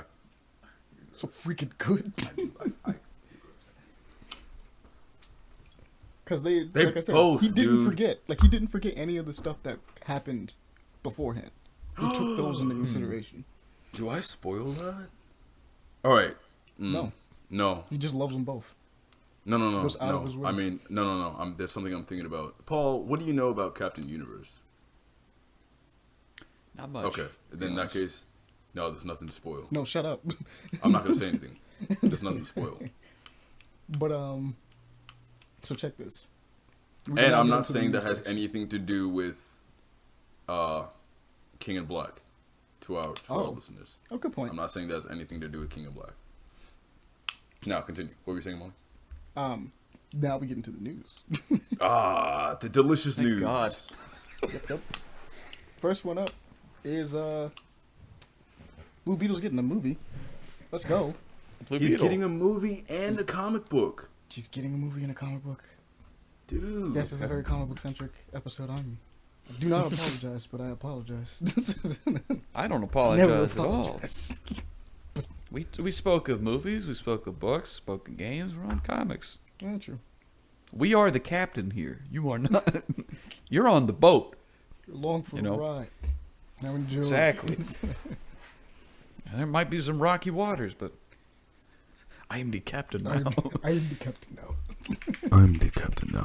Angel Right, where do I need to Manuel start? Soto to direct Blue Beetle, DC Films' first Latino superhero movie. Well, Now, do you understand, Hollywood? This is how you do it. I don't need you to race bait me. I don't need you to just switch someone up on me. They have characters already who are of the communities of people that you're not reaching because you're not presenting them in this platform that they deserve to be shown in. Blue Beetle is a boss. Jaime Reyes is a boss. I don't care about Ted Cord. Jaime I don't Reyes, care. Blue Beetle specifically, is one of my favorite DC heroes. Now give me a Simon Baz Blue Beetle duo. Ooh. Ooh, that's actually brilliant, my guy. Right? But Blue Beetle has a symbiote. Essentially, really, technically, he really Jaime does. Reyes has a symbiote, bruh. He's actually... Jaime Reyes is OP. Blue For Beetle anybody is OP.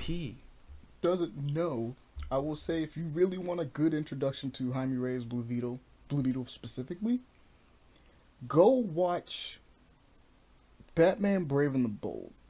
It's specific because they go out of their way to be like, hey, yo, check this kid out. Yo, check out what this kid does. And that is honestly what introduced me to Blue Beetle. I'm not even afraid to say it. That's what introduced me to Blue Beetle. And after learning about him, I'm like, this man's dope. Why do we not talk about him? I'm like, please. Please go talk. Like, they've put him in so many other things since then. But none have actually been, in my opinion, there's some that are pretty decent, but none have actually been as good as Batman Brave and the Bold one. Because it's a really good aspect of just showing him being like, okay, I'm new to the superhero game. What is the deal? What am I doing? What are my powers? What am I capable of? What is going to be my dynamic with everyone around me? Not to derail, but I'm looking at Venom, and now that I feel empty and I'm letting this fill the void, it feels good. But I just noticed the artist for the first 6 is Gerardo Sandoval, right? Please don't tell me you hate his art. You hate his art, don't you? No. This guy, he's not as good as Rafa Sandoval, but something about I think that's Brazilian. That Brazilian last name, Sandoval. Man, this guy has a similar style. It's like anime, but comic. Like, oh god, it's good. I was like, yes. All right, I'm done. Continue. Long live Sandoval. But that's the biggest thing. It's just like, it's getting a movie. We get the scare up on screen. We get to see Blue Beetle. Finally. Please, just do Jaime Reyes Blue Beetle. Freaking love him. Oh yeah, and like they like mentioned Blue also that it's like they draw Spider-Man comparisons to it, which might actually be why I like him so much. For some reason, I actually never really caught that. Like I thought about it before, but I never caught that there actually is Spider-Man comparisons to him. Absolutely. Yeah, I'm like he's another teenage superhero named after an insect. His powers are different, significantly different, but you know, it's definitely one of those things where it's like, huh? Peter Parker I is can an see archetype now, my guy. He is. That's why Sideways was really good, but you know, I don't think we're getting more of Sideways. Really feel really bad. They really tried with Sideways. He was gonna be cool. Dude. Sideways, look. Okay. Man, I started giving Sideways more of a chance the closer we got to the end of his story.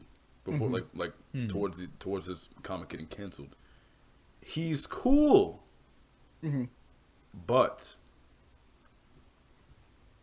that's Spider-Man. He was still in his origin stories. Is he really? Wait, so a what lot are of people Sideways definitely powers? His said powers, that he opens rifts in space. He can teleport. He's not even teleporting. It's teleporting, but No, So it is instead of teleporting. flying around he's doing- opening rifts, but he's teleporting. Like it's Portal. it's So how teleporting. how does he use that on enemies or like bad guys rather? Well, be he honest- accidentally made a girl. Because I've not read the lose comic. her I've seen the arm. picture and I To was like, be wow, that's completely Spider-Man. honest. You know. Sideways had not had enough time to really learn his powers, even in the thing. Yeah. Okay. So, like, he has a couple fights, but they're meant to be, like, I don't know what I'm doing fights. So Spider-Man. when he started out. It's much like Spider-Man when he started. Like the biggest would've comparison been is cool that to see. Sideways was like DC's Spider-Man, whereas like Damage was DC's Hulk. But Sideways was a really cool. Damage was definitely Hulk. It was going. It had more. Damage was just straight up the Hulk. Like it's just like that's a rip. Sideways had more uniqueness to it that I was like, that's kind of cool. I like to see where this goes, but then it didn't get a chance to go anywhere, and it's like, well, I was looking. Now forward you feel the to pain.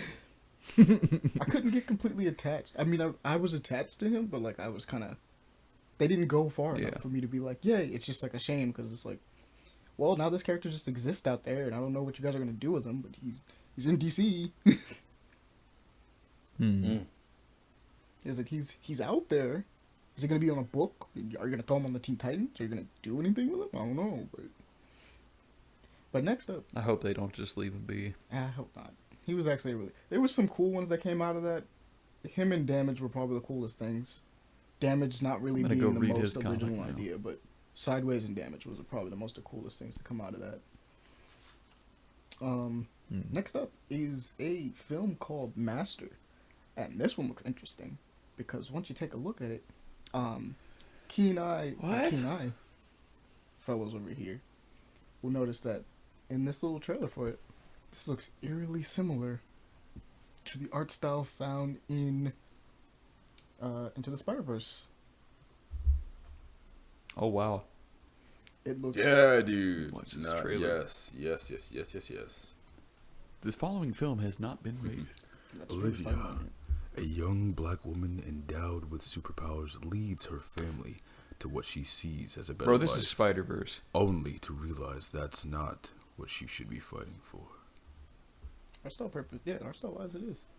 I actually liked it because the writer for this looked at it and was like, you know, I want to give my little, like, he has a daughter, and he was like, I want to give my little daughter something to look up to. I just don't feel like there's enough that's there. So I'm just going to make a hero for her to look up to. And thus he started writing it, and I was like, all right. And then he got, they actually got one of the, Peter Ramsey, I believe it's the producer. Let me see. I gotta see the thing. One of the producers and stuff that worked on Spider-Verse. Oh, she know Wing Chun.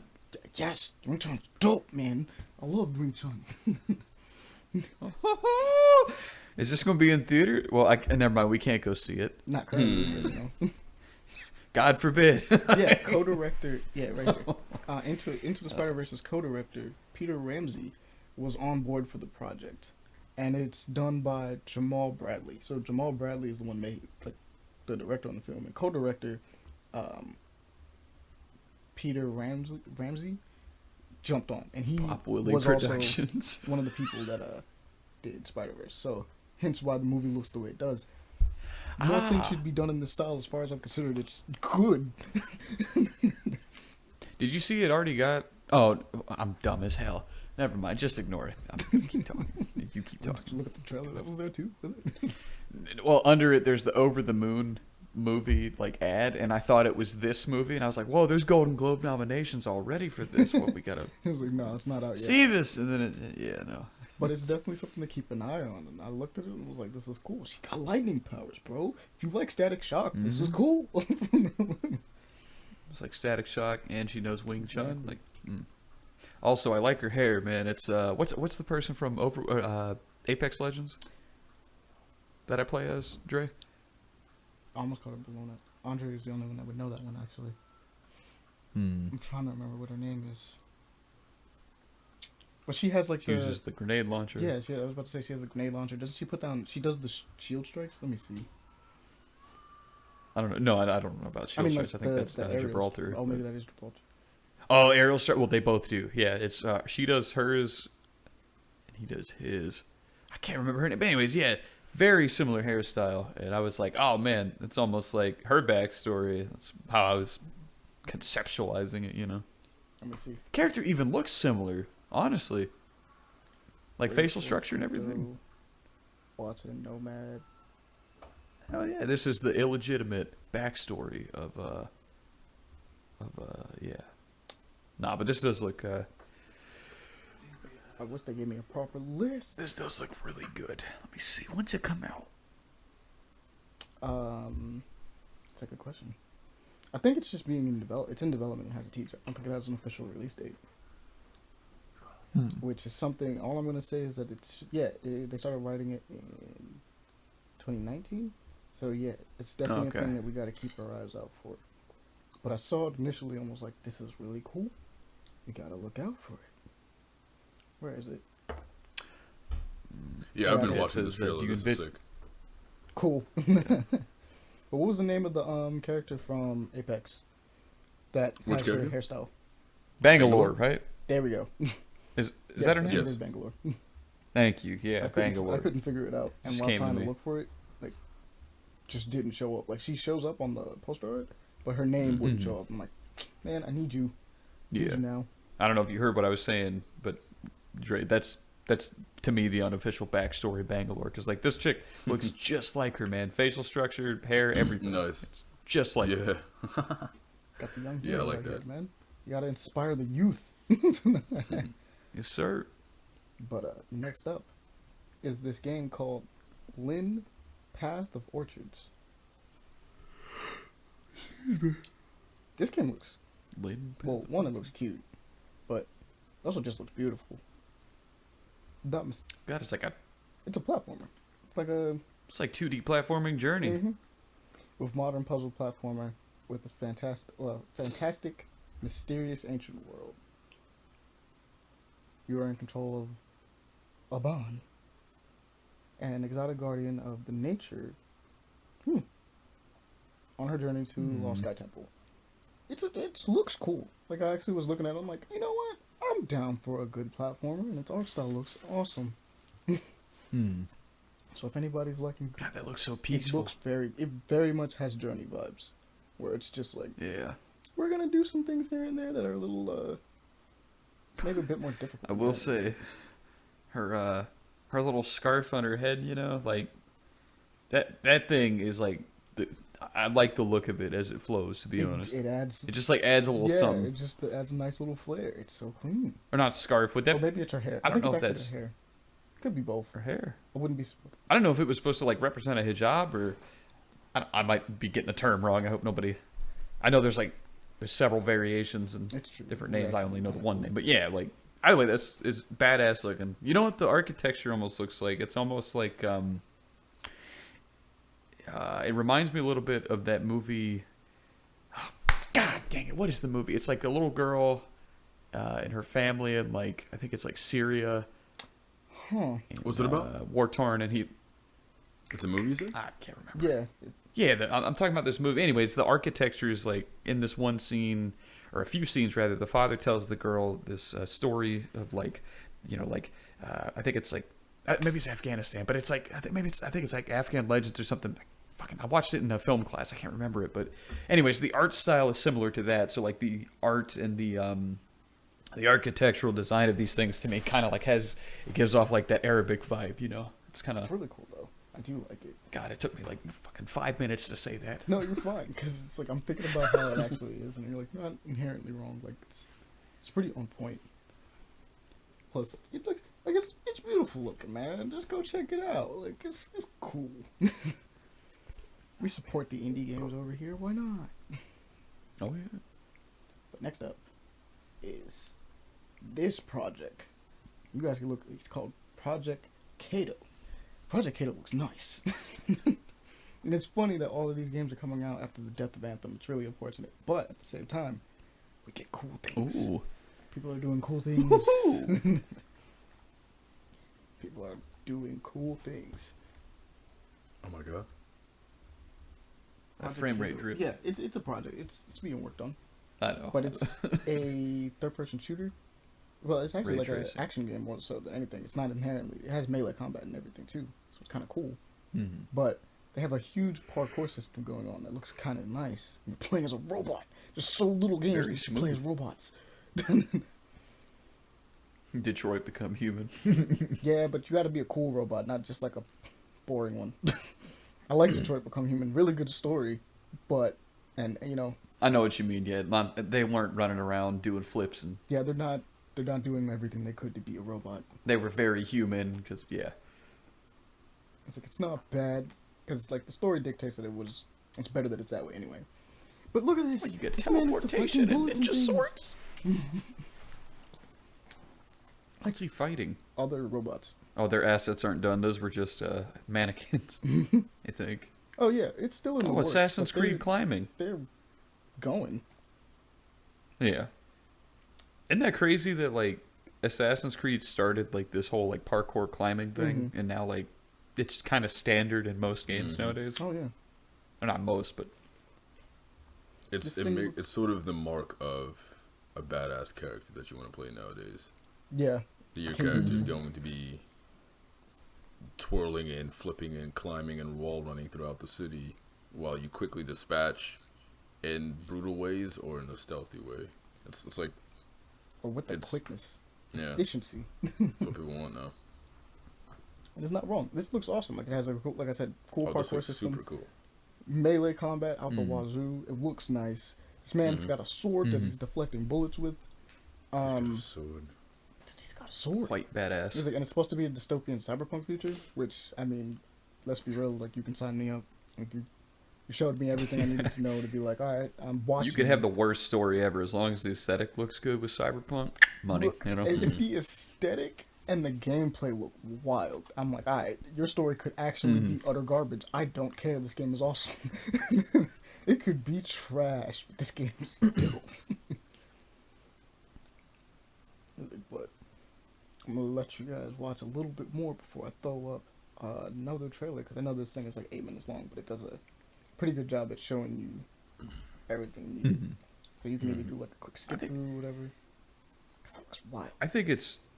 I think this game and, like, all these other indie games and how, like, game engines are so readily available nowadays is, like, it's wild. Like, we've come this far where, like, a single person can just make a game That's true. that has AAA assets, you know? That was the I think deal it with Ill, isn't the right? Unreal Engine... What's up? It was like made by like 4 people, and that thing looks like it's almost as good as Resident Yeah. Evil, which was made by an entire team. You should look up facial animations aside, because of course it's not going to be as good. There's a game, I think it's Pillars of Eternity on Steam. Oh, yeah. It started out with like one guy. He was like, I want to make a traditional JRPG with the art style of Final Fantasy 15, and now it's on. It's almost done. It's in early access, but you should look that up, man. They nailed it, and it's a team now of I think 5 to 8. I think so. It's fascinating what can be done, you know. They were putting in work. Same with mods on Skyrim, you know, like people have these quest mods that have like, you know, dozens of voice actors and whatnot, like low time or small time people. I mean, it's kind of crazy how the line of like opportunity is becoming blurred now, you know, like if you want to start making games, you just got to start. Yeah. Make movies, just got to start. I mean, movies has been like that because of the DSLR cameras. That was the big game changer. But like, I don't know, man. It's just wild. Money. Hey, look. Do it. Hey, shut up. There's nothing Hey. to it. You don't Oh, need to no. talk to him because he and do I it. are doing something. Oh. That project. Where is that Yes. project? We haven't talked about it in a while, but we're coming back. I was actually thinking Sorry, of focus writing on it, this one for a Amani. little Just bit, go but ahead and we're do gonna it. get back to that one. Hurry up. I'm not a patient man. It'll happen. Yes, you are. I am. I'm marvelously patient for what? I am, but I am not. I walk a fine line in this reality. Speaking of that patience, by the way, and this is just a very brief segue. I know you said I could write the thing. Yes. But since you are writing many other things, and this one is kind of just, I really am tired of directing my own works. Oh. I really want to direct somebody else's. Oh, yeah. Take your time and fucking write it. Because I will obviously make something in between then and now, and I got to finish up the one currently. But, you know what I mean? I want to see your vision on this. I don't want to taint it. I don't want to touch it. Okay. If you okay. But that also means don't give it 6 months, man. Come on. I'm not going to give it 6 months.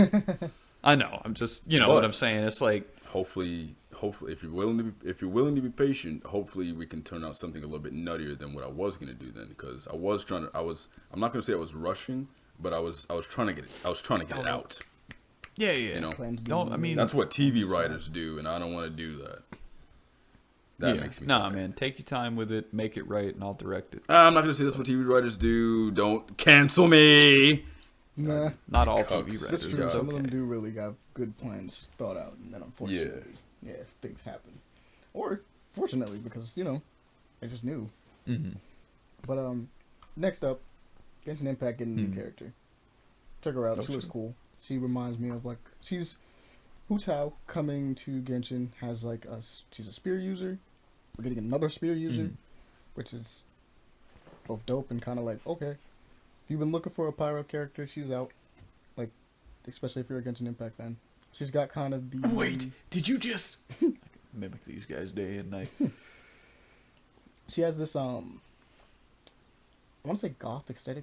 She works for a funeral parlor, which is kind of fun. She's adorable. Yeah. She's also a prankster, apparently. Apparently, half the cast is, can hate her. Her and her stupid little pranks.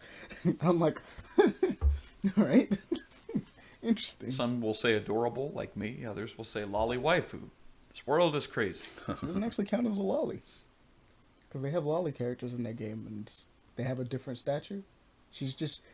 I found this out from a friend that plays the game also, hobby. She's actually shorter than most characters, but she's not... she has, a weird height thing where she's, shorter, but she doesn't actually fall into the description of lollies. She doesn't turn into the tiny Oh, yeah. little girl. I see what you mean. Yeah. She's shorter than, half the cast, or more than half the cast. Most of the cast, actually. And I'm like, huh. Anime is weird. Moving out of the way. Man, you got lolly, or you have full grown. Or you have... I can't go... Never mind, we're not going to discuss that. Or you have traps. It's a thing in anime. What can we say? They have traps. It's a thing. I know. We can't say some of the names because they're crude, but you know exactly where I was going with the step up people go from out of their full way to be grown. yeah, that's what it is. But we'll move forward just so that we don't put ourselves in a weird predicament at the very least. So America Chavez is getting her own series again, called America Chavez Made in the USA. Who's America She Chavez? is a Marvel superhero who, not gonna lie, I started to do more research on her just because I always thought she was really cool, and I personally had read the 2015, 2016 Ultimates, and she's on that team, and that team is busted, but she's busted. So she belongs on that team, Loki. She's Loki the weak. She is technically the weakest member of that team. I'm not even gonna front, and she's cool. Because that team consists of Black Panther, Blue Marvel, Captain Marvel, missing something, and Spectrum. That's a busted team. Yeah, that team's Be real supposed to be with you. stacked. and America Chavez, and I'm like, this is rude. This is a rude team. That shit "We have is some of the-" stacked.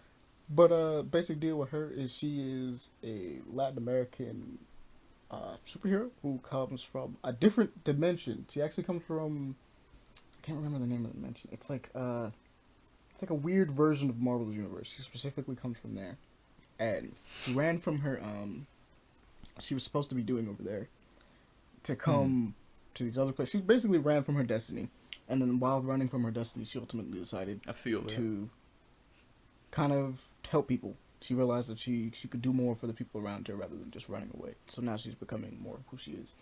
And one of the things is she can fly. She's kind of low key. She's not fully Superman, but she's another one that can do it. She can fly, super strong. Her most, I'm gonna be completely real. The thing that stands out the most to her is the fact that she can just kick star portals into existence. It's just one of her abilities. She can just kick a star portal into existence. We'll look her up right now. You said America Chavez? Yeah, America Chavez. Chavez! I'm sorry. Man, you got some terrible loud stuff this episode. Oh, yeah. I'm so sorry. She's super cool, though. I like her. I think one of the things I found really weird about it, though, is that she's commonly known for being lesbian. And some people might be like, oh, how is that weird? It was because the character does way more than be gay. Technically, she's bi, if we really want to get into it. But, she does way more than that. And then it's In other words, her identity isn't her sexuality. Exactly. Punks. She's on the Ultimates, for crying out loud. She's on one of the most stacked teams I've ever seen in comic books. There's like 3 super looking at geniuses this on that right team now. alone. Bro, who is this artist? This is phenomenal. And I'm like, Gomez. she was a part of 2 other teams beforehand too. And I'm like, are we really just gonna stick on the fact that she's bi? Is that what we're gonna stick on? Because she's cool. Like, don't get me wrong. I'm like, I'm glad. Wait, people were mad because like. Yeah, like when I went to go do like some quick like refreshers on exactly Bro. who she is, I realized like there's a lot of comic book fans who are like, and Bro, she's let gay, me and tell I'm you. like, Hey, okay. so Who cares? So to the people that complain about that stuff, let me explain something to you, all right? I am a straight man, all right? I will never be anything else because that's me, you know what I mean? That's me. But one of my favorite characters of all time is the Midnighter, all right? I don't care how many panels that man is sleeping with dudes. Midnighters, Sign dope, me up. man. That man is one of the greatest heroes of all time. And fun fact, just because a character is gay or not doesn't mean that you can't enjoy the character. Look at the character. Don't look at that shit. Goodness gracious. We're adults here. True. But yeah, she's getting We her have a own fun series time after a today. while. From what I understand, her original series, the first one, was not that great, not very well received. But then again, a lot of the people I was seeing were very nitpicky about it, so I kind of don't trust their opinions completely. But at the same time, they had some good points where it's like, yeah, okay, that could have been written better, or yeah, that's kind of bad. But like, just went through and just kind of looked at some stuff for it just to refresh myself, and I'm like, but I look forward to this. This one looks like a good one. She's kind of one of those characters that like is in the background of a lot of stuff, and you just don't get to see her do much. So the fact that she's getting her own series again is kind of lit. Can't wait. Wait, so what was the first series? Because the only one I see on this very legal website is the first comic. Is it called Made in America? Made in the USA? Yeah. That's the newest one. But she did have one I don't know beforehand. if they have does it have the same writer? Excuse me. I actually don't know. I'm gonna be real. I actually think it has a different one. I think it confirmed has a different one. But if it has the same one, I'll be amazed if they manage to get her back. Because that first one is not well received. Oh, it's just called America. Okay.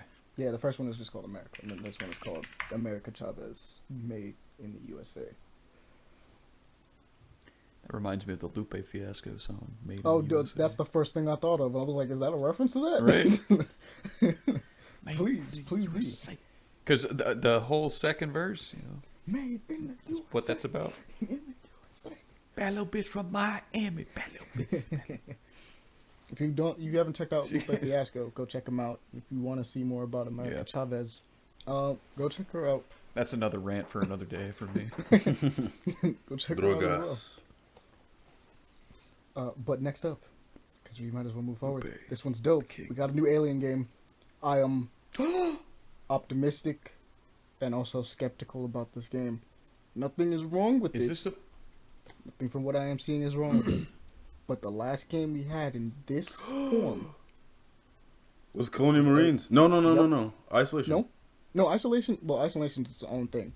That's the deal. So Isolation is a single-player game, and it's dope. It's great. It's awesome. Yeah.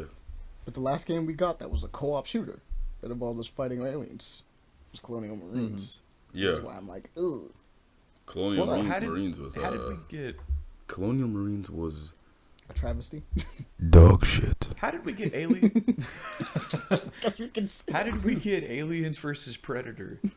Which, even though it wasn't visually the best or story the best, I love that game, man. How did we go from that to Aliens Colonial? I don't know, bro. I have no idea. So is this like... shit. Is this like Left 4 Dead? I don't know. This alien AI doesn't look too good. Looking at even more like zombies. They look. Yeah. See, I'll level Like I with said. you on that. I'm Cautiously optimistic. This is slaughter. I will look forward to this game. I will watch it closely. I hope for the best of it. I want it Please to be do. good. Please Please do. be Keep good. me informed. Because I'm going to forget. I'm going to forget that this exists. And I don't want to be surprised when it comes out and people are like, oh yeah, I pre-ordered that and everyone's playing it and they love it. And I'm like, fuck. suck. You're like, damn it. Exactly. It is alpha gameplay. They should be able to fix it up. But Aliens Fireteam looks cool. This is definitely not a horror game. No. So- But it does look like So it's not Left 4 it's Dead. called Fireteam. it's so a bit more. Of course, it's a bit more not like Left supposed 4 to Dead, be. actually. But for what I can also tell, Okay. the aliens do have special kill animations and stuff like that. There might be the special variants of them, which makes sense because Aliens does have special variants of them in general. Isn't there? Am I tripping? Oh no, I'm thinking of. Oh, they Predator have a right now. full mission gameplay of it. Even better. But you get to see what it looks like and whether or not it's good. It's a 4-player co-op shooter involving aliens coming at you, specifically the movie. Bro, that character movement's weird. Mm-hmm. It's a little weird, but For an official announcement trailer, we'll pay close attention to it yeah. because it didn't exist until before this. So I mean, Oh my god. Yeah, let me send this to you so you can get a brief glimpse before we continue, because this is it's the 25-minute gameplay, and just watch the character as he moves. Like every slight movement, his dude is like, Oh God, it's you'll know what I mean. That's not a big deal, but it's it's making it me just makes you nauseous. think. That quickly started making. Oh man. Oh, I skip forward a little bit. Yo, okay, so they do have parts that I was looking forward to, which is when the aliens get you, they get you. Like yeah. some of them definitely grab you.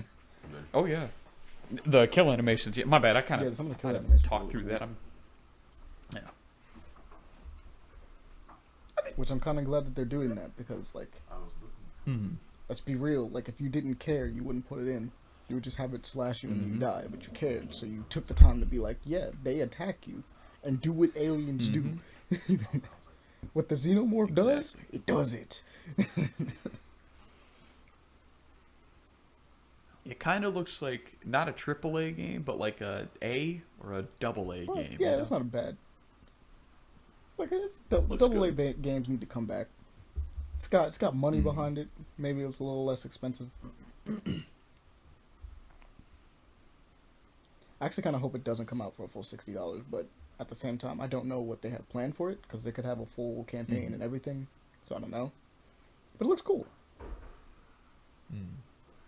But moving on, and next up, so Oh, they got the new one now. we're putting out another dark picture anthology, and it's called Little Hope. This looks nice. They've been putting out these. Okay, so for those that don't know, the dark picture anthology has been coming out the entire time. Dark picture anthology is being done by the same people that did Until Dawn, and they've just been putting out these smaller games the entire time. Mm-hmm. Until Dawn, honestly, was a masterpiece of last gen. It had its little problems, but that thing was good. Like it was one of those games that you could sit down and play with a group of friends, and it was fun because it was just, hey, let's see if we can survive a horror movie, just straight up. And they've been doing that. They've actually been putting out more and more of these. There's at least, I think, Little Hope is the third one in the Dark Picture anthology. I haven't gotten to mess with the other two. I wanted to, but I haven't gotten a chance. I think Madame Madon was the second one, and then there was another one they did before it, but I can't remember what it was. But they're just cool. If you want to have a nice, you can have a nice co-op experience by yourself, or it's a really good streaming game if you wanted to stream. Yeah, that's why I didn't play Until Dawn. And that's what I was gonna say. I feel like for me personally, I could not play the game because it's not a game. It's an experience. It's a movie. It's a story. You're watching.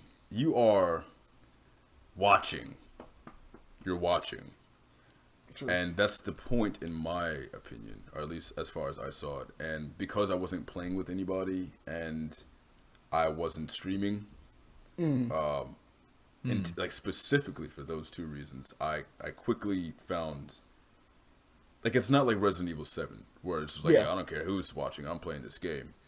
This is like, Until Dawn, these dark picture anthology games, this is a movie to me. It It's is a more movie, meant to be and played alongside people. I will guess say that. I went into it wanting to play a video game, and that's not the experience I was getting. So it turned me off from completing the game. I actually didn't even really get to start experiencing what a lot of people were experiencing once they got further into the game. But I got stopped. My own interest maybe stopped me. So I guess if you're getting into these games, the Dark Picture Anthology games, do not go into it expecting a traditional game. Or even a game where like, oh, I get to make choices. No. It's not. It's, like these choices that you're making. Like this is a game, of course, but this is you're along for the ride type situation. Oh no, the choices do matter. They do. No, they absolutely matter. They absolutely matter. But outside of that, I'm watching.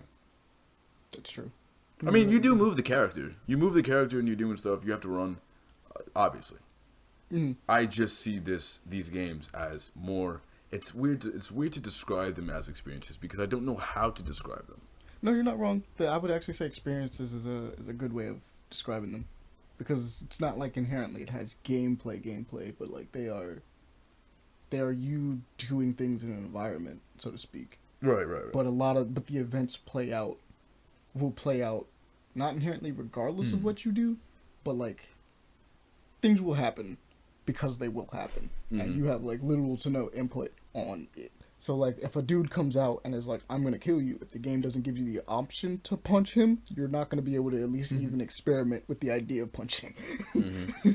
Now, this is a great game to watch someone play. I loved watching Let's Plays of this game. It was fun. I did.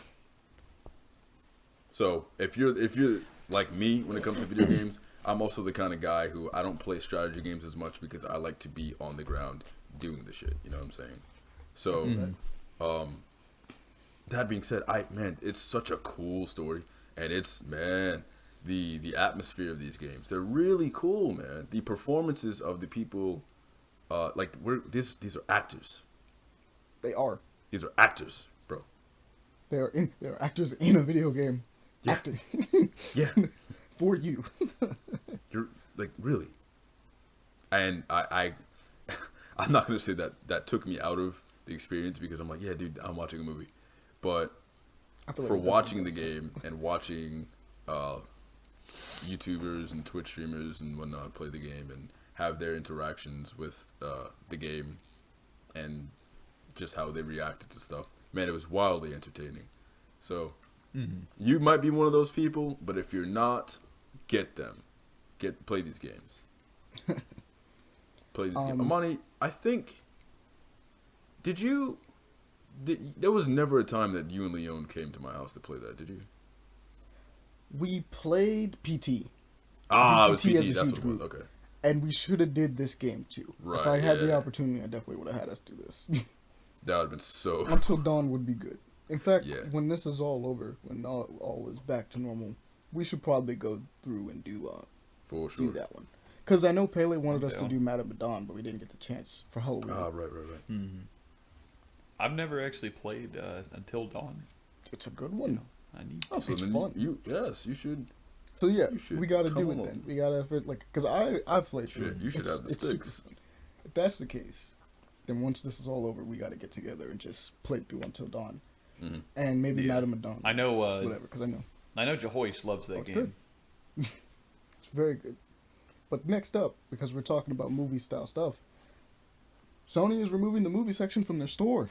It's just vanishing now. They're just gonna take it away. Who, PlayStation? Mm-hmm. They just are. I guess no one is using it. I never use that section.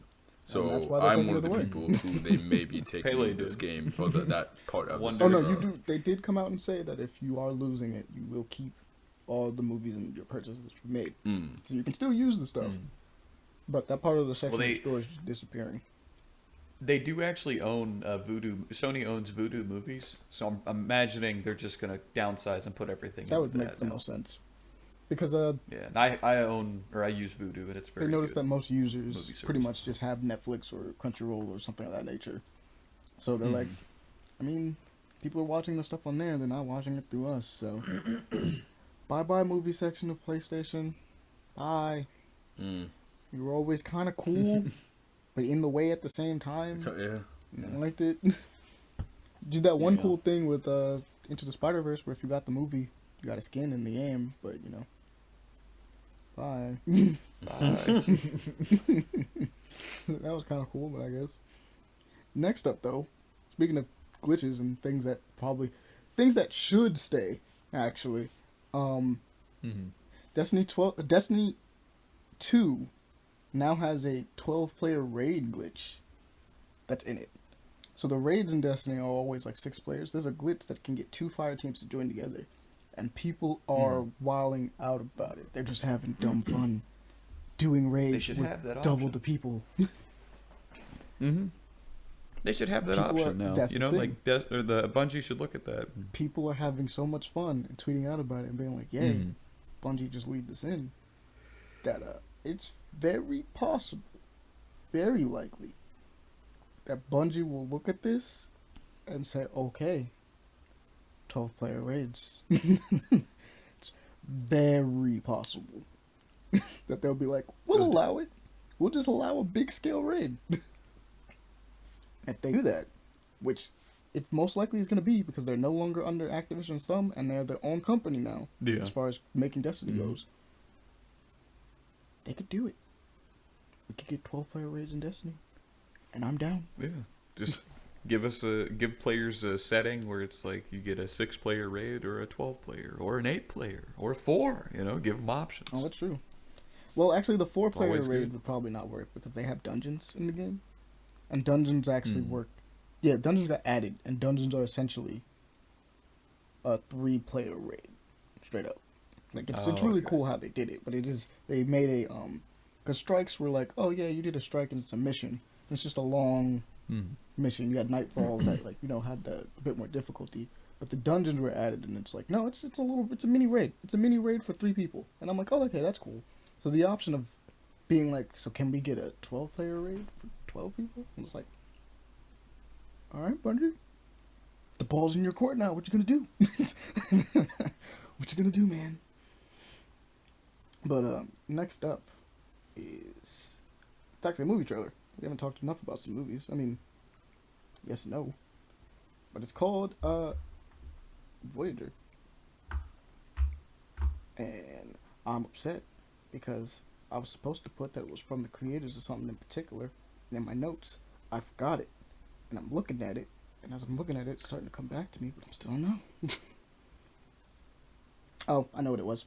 It's from the creators of Limitless. It's perfect. Oh shit! Love that movie. Limitless is good. Have you rewatched it I recently? have not. It is a very B movie, Damn. but it is a very good movie. There's just some things they do with the camera that's like decidedly B, Okay. you know? And it's like, ugh, stop. Like, You're like, dang it. You were so good in my memories, but now. Garbage. what is happening in this? Gutter trash. But nah, it's from the creators. It looks good. It's about these people being on essentially what is a spaceship and given free reign to do whatever on the spaceship. There is, from what I can tell, there is no actual rules up there. It is kind of an interesting, like, technically speaking, it's a cool like way of doing social experiments. I was gonna mention one, but I forgot that it actually got disproven.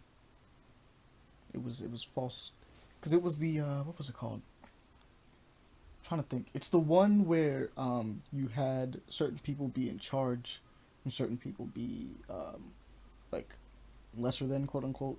They had to.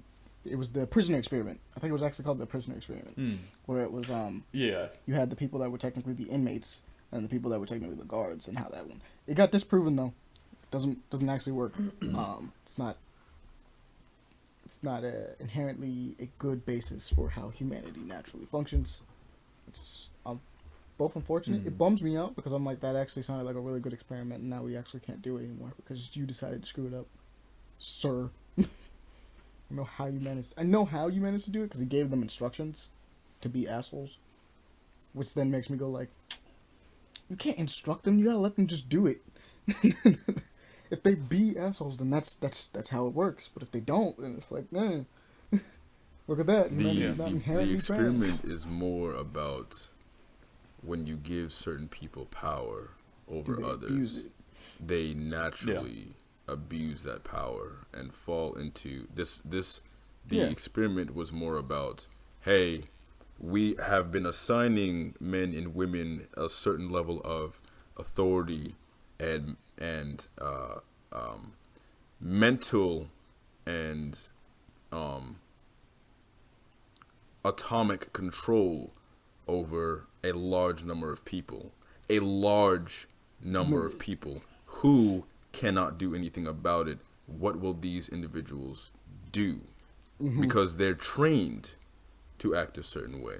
So when they are trained to act this way, will they persist in this way of behaving, or will they choose to be better than that? Because the result of that question was discovering that people became intoxicated with their power and started to actually, without the prompt of those who were controlling the control group. There was no control group. Controlling the experiment. They treated these people like animals. Now, I don't know if that delegitimizes the experiment or makes it legitimate, but I am nonetheless intrigued by just how these people went about that situation, because I genuinely do not think that is.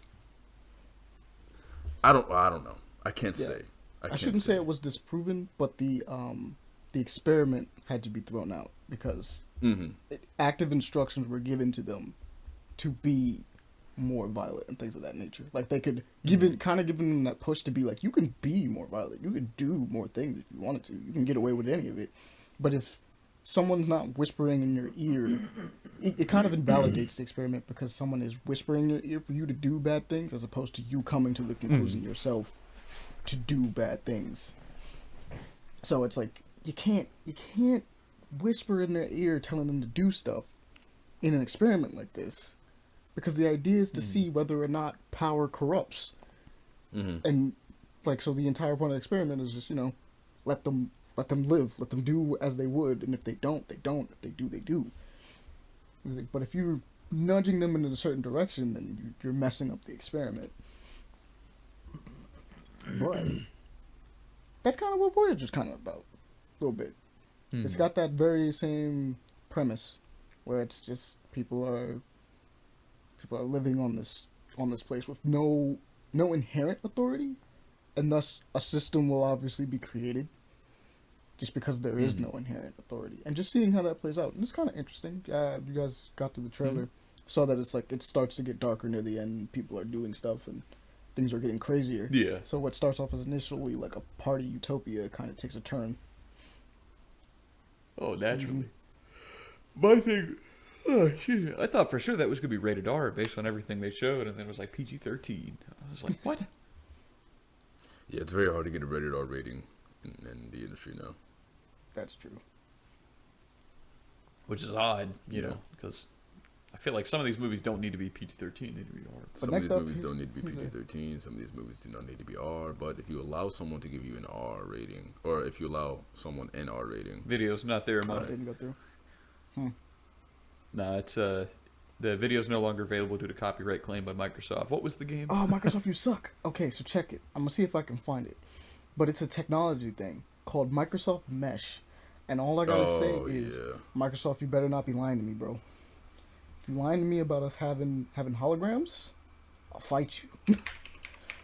Let me see.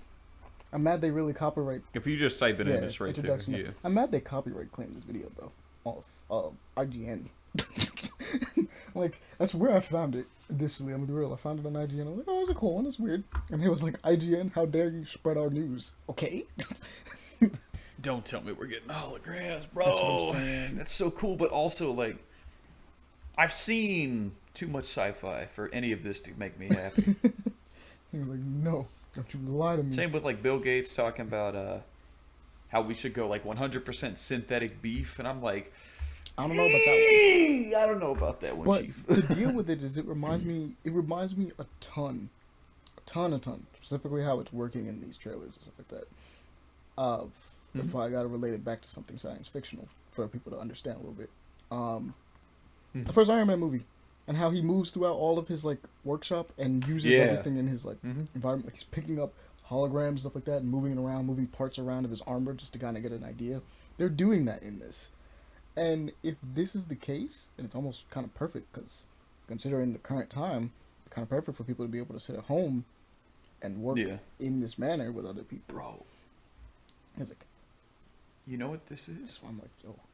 This is VR chat on steroids. On super steroids. I was like, but that's why I'm like, don't you freaking lie to me, man.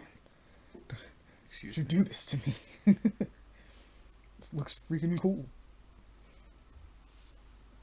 But that's definitely another push in technology. Everybody keep an eye on Microsoft. I don't know what they're up to, but I'm afraid. Look, this is a cool piece of technology. It's dope. I've always looked forward to it.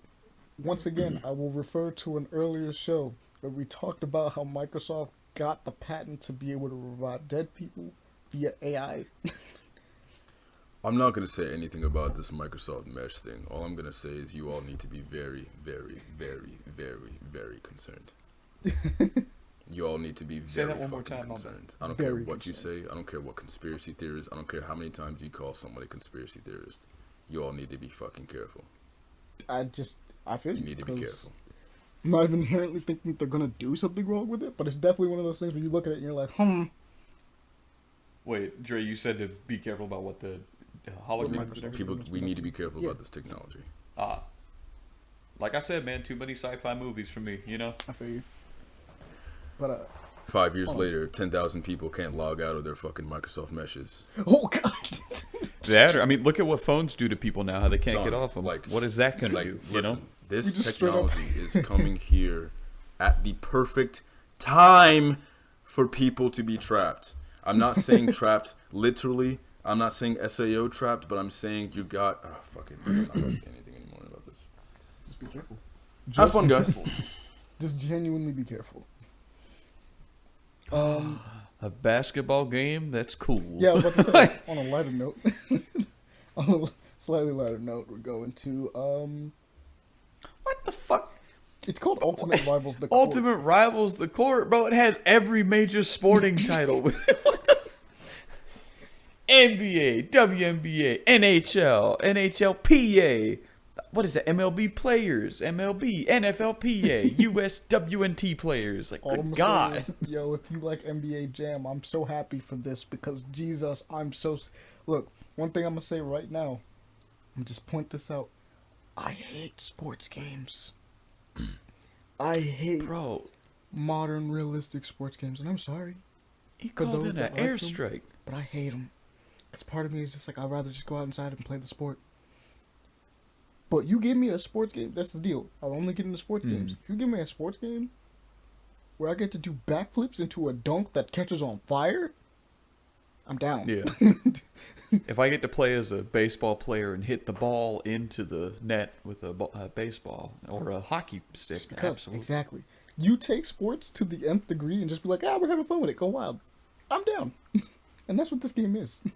For some reason, though, it has like he said, like Paul mentioned before, a ton of random sports, like a ton of random sports people in it. Like we got people from, we'll go down the list again. The NBA, the WNBA, the NHL, the MLB, it just goes, and NFL. I'm just like, it just goes. And I'm assuming this one's called The Court. I don't know if, based on this trailer, I don't know if there's any other sports in here besides that. If they're just playing basketball. But I can easily see this Ultimate Rivals thing going forth and being like, okay, so now we have another sports game. This one's called The Field.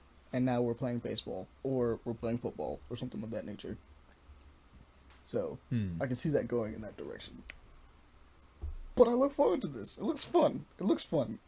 Can we agree it looks fun? Oh, yeah. It definitely doesn't look like I'm playing a game of NBA instead, or 2K. Instead you're doing something that's bright and poppy and catchy. Different. Because, oh my god, all the Yeah. sports games look the same now. They're just the same. They Don't are they? the same game, actually, when I think about it. Like I love my friends that actually play those games. They like try to argue, man, it's completely different this year. It's complete. I look don't dead care at what it, you it's like say. I don't same care size. what differences they add or do. It is the same damn thing. With less quality for some reason. Somehow. The tinge of green. Mm-hmm. It looks slightly greener. But yeah, hop on Ultimate Rivals. Make this good so that we can get other quality sports games again, please. Just hopefully this is Yeah. good too. But we finally come to our last story of the night. It is Tom Clancy's Without Yep. Remorse. all it lets me know is that one, this movie looks nice. I'll say this. I say it's this movie looks nice. But man, they will not stop messing with Tom Clancy's corpse, will they? Wait, what? That man's been dead for like how long now, though? Tom Clancy specifically has been dead for like a while. Like he's been dead for like Siege. He's written a lot of stuff, dude. 4 or Yeah. 5 years. See, Yeah. I think Rainbow Six Siege was maybe the last thing. Yeah. I mean, you got to remember though, his name it became like He a did. publishing That's the thing. He did write a you know? lot though.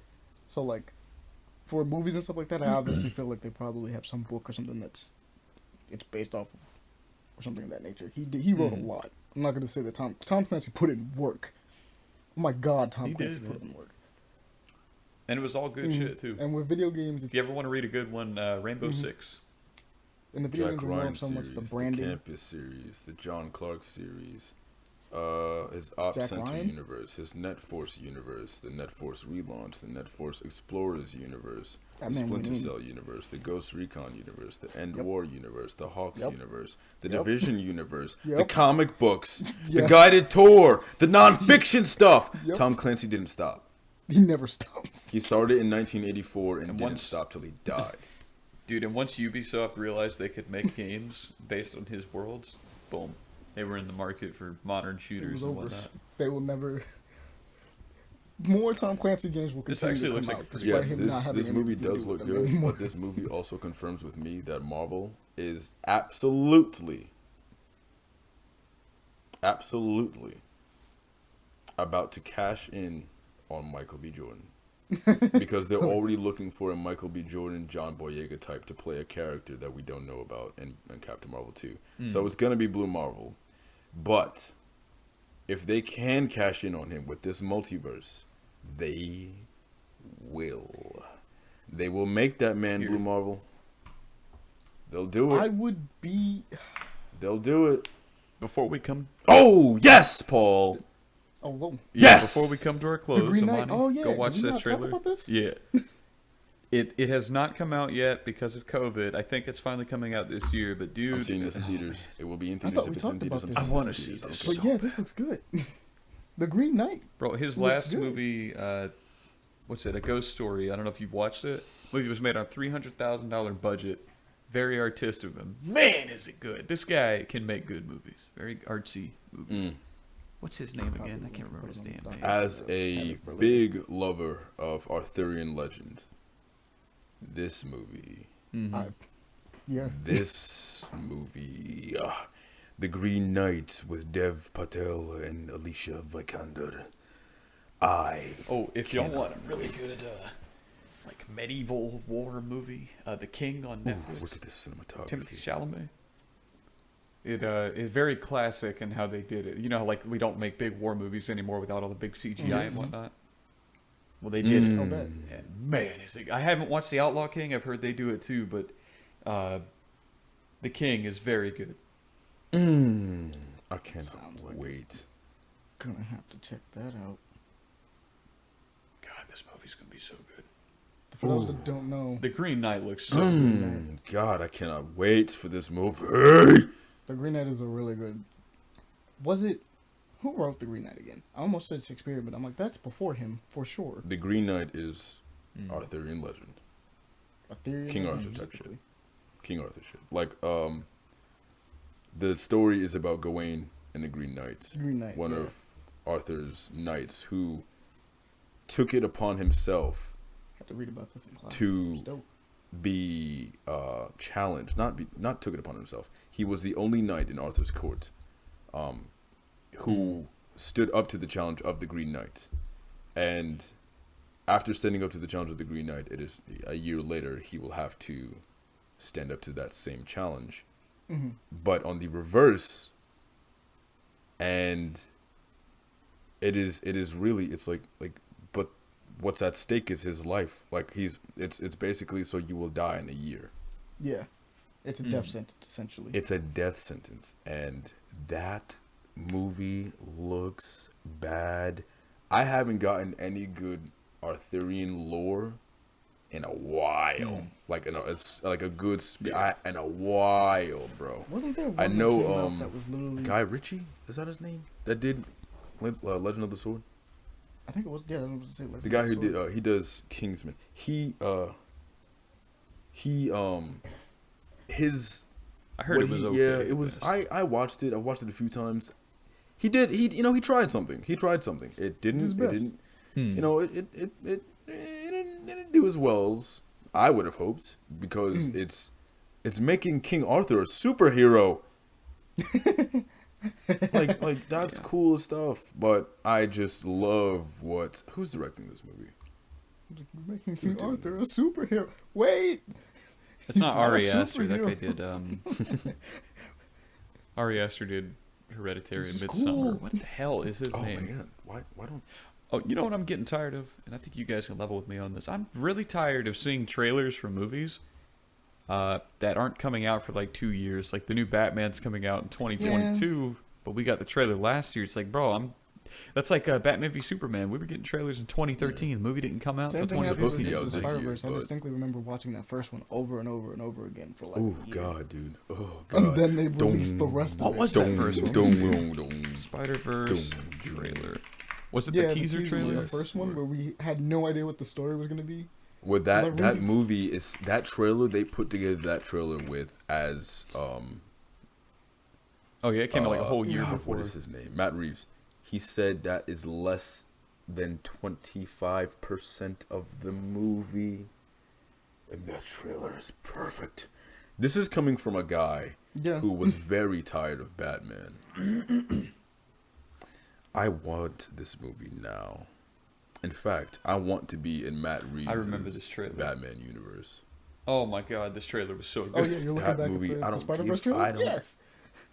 Yeah. Which The one? thing was so good. He was looking at the original I Spider-Man. think we all watched this a few. Like, The Spider-Verse teaser? I can only Mhm. imagine how many I heard times you that guys watched it, because I'm not into That thing Spider-Man was on like loop, you. bro. But For a Dude, not while. only was that on loop, I downloaded I the watched trailer it about audio. every day too. Like, I went damn. to YouTube.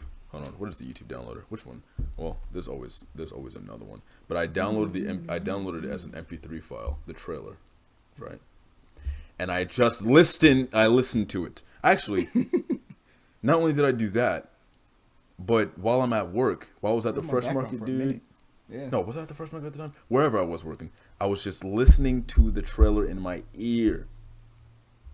Bro, I'm going home now. Oh my god, he jumps off that building. They had the nerve, dude. I made that that was my wallpaper. That was my on wallpaper for a phone. minute. Oh my god, dude.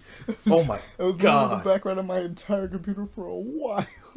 Oh man, dude. I It never cried. changed. I didn't want to change it. Chile. Ooh, Chile. That was They back when gave I... me Okay, such a that was... gem. How long did it take them to make that movie? 7 years? It Something took like a that? minute. It took, like, I think it was like 7 to 5. Somewhere within Oh, that. God. It took them a while, because it took them a long time to get the art style down the way they wanted it to before they can even put it out. Mm-hmm. But, Oh god. God, this trailer with Gwen. I remember being so because excited. the for first this one movie, came man. out, and I was so excited, because I was like, are we doing it? Are we getting a Miles Morales movie? And it's just animated. It looks so nice. It just is. Look at it. That was also back when I thought it was really just going to be a Miles Morales movie. He was going to carry the whole film, and they were just going to do the story as it was. Which, I still wish we got that movie, but I'm Yep. fine with what we got. Because what we got was still awesome. It's Oscar The award first winning. teaser trailer that had it looked like Peter Parker was talking to him in the subway. Whatever that was gonna be, I wanted that. Oh my god, dude, we're gonna need it. We're gonna. Oh, I gotta go. But I need to have a Spider-Verse episode. We will. Well, at some point. I'm completely down. Let you guys take it away, and I'll just add a little bit here and there. I'm completely down with We'll that. talk about Spider-Verse I want you at guys some to have point. your Don't worry, episode. it must be done. Multiple episodes. You're Spider-Man-aholics. I mean, that do be true, but, you know, different topics. Yeah, but Different topics on Spider-Man. It's fine.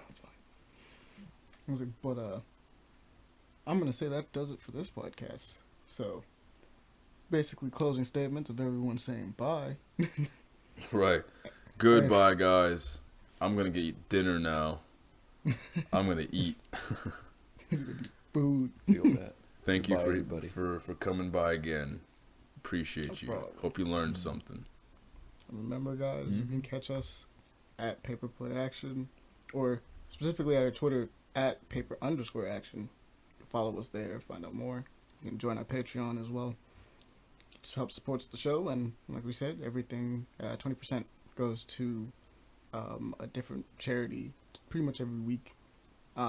This week we are still on Feeding America, just because we haven't really gotten anything for it. But that's the deal. I Absolutely. mean, share this with us. Yeah, that's the deal for us. It's like share it, do as much as you can to get it out there. We're small, we don't have advertisements, so you know, word of mouth helps. But see you guys next time.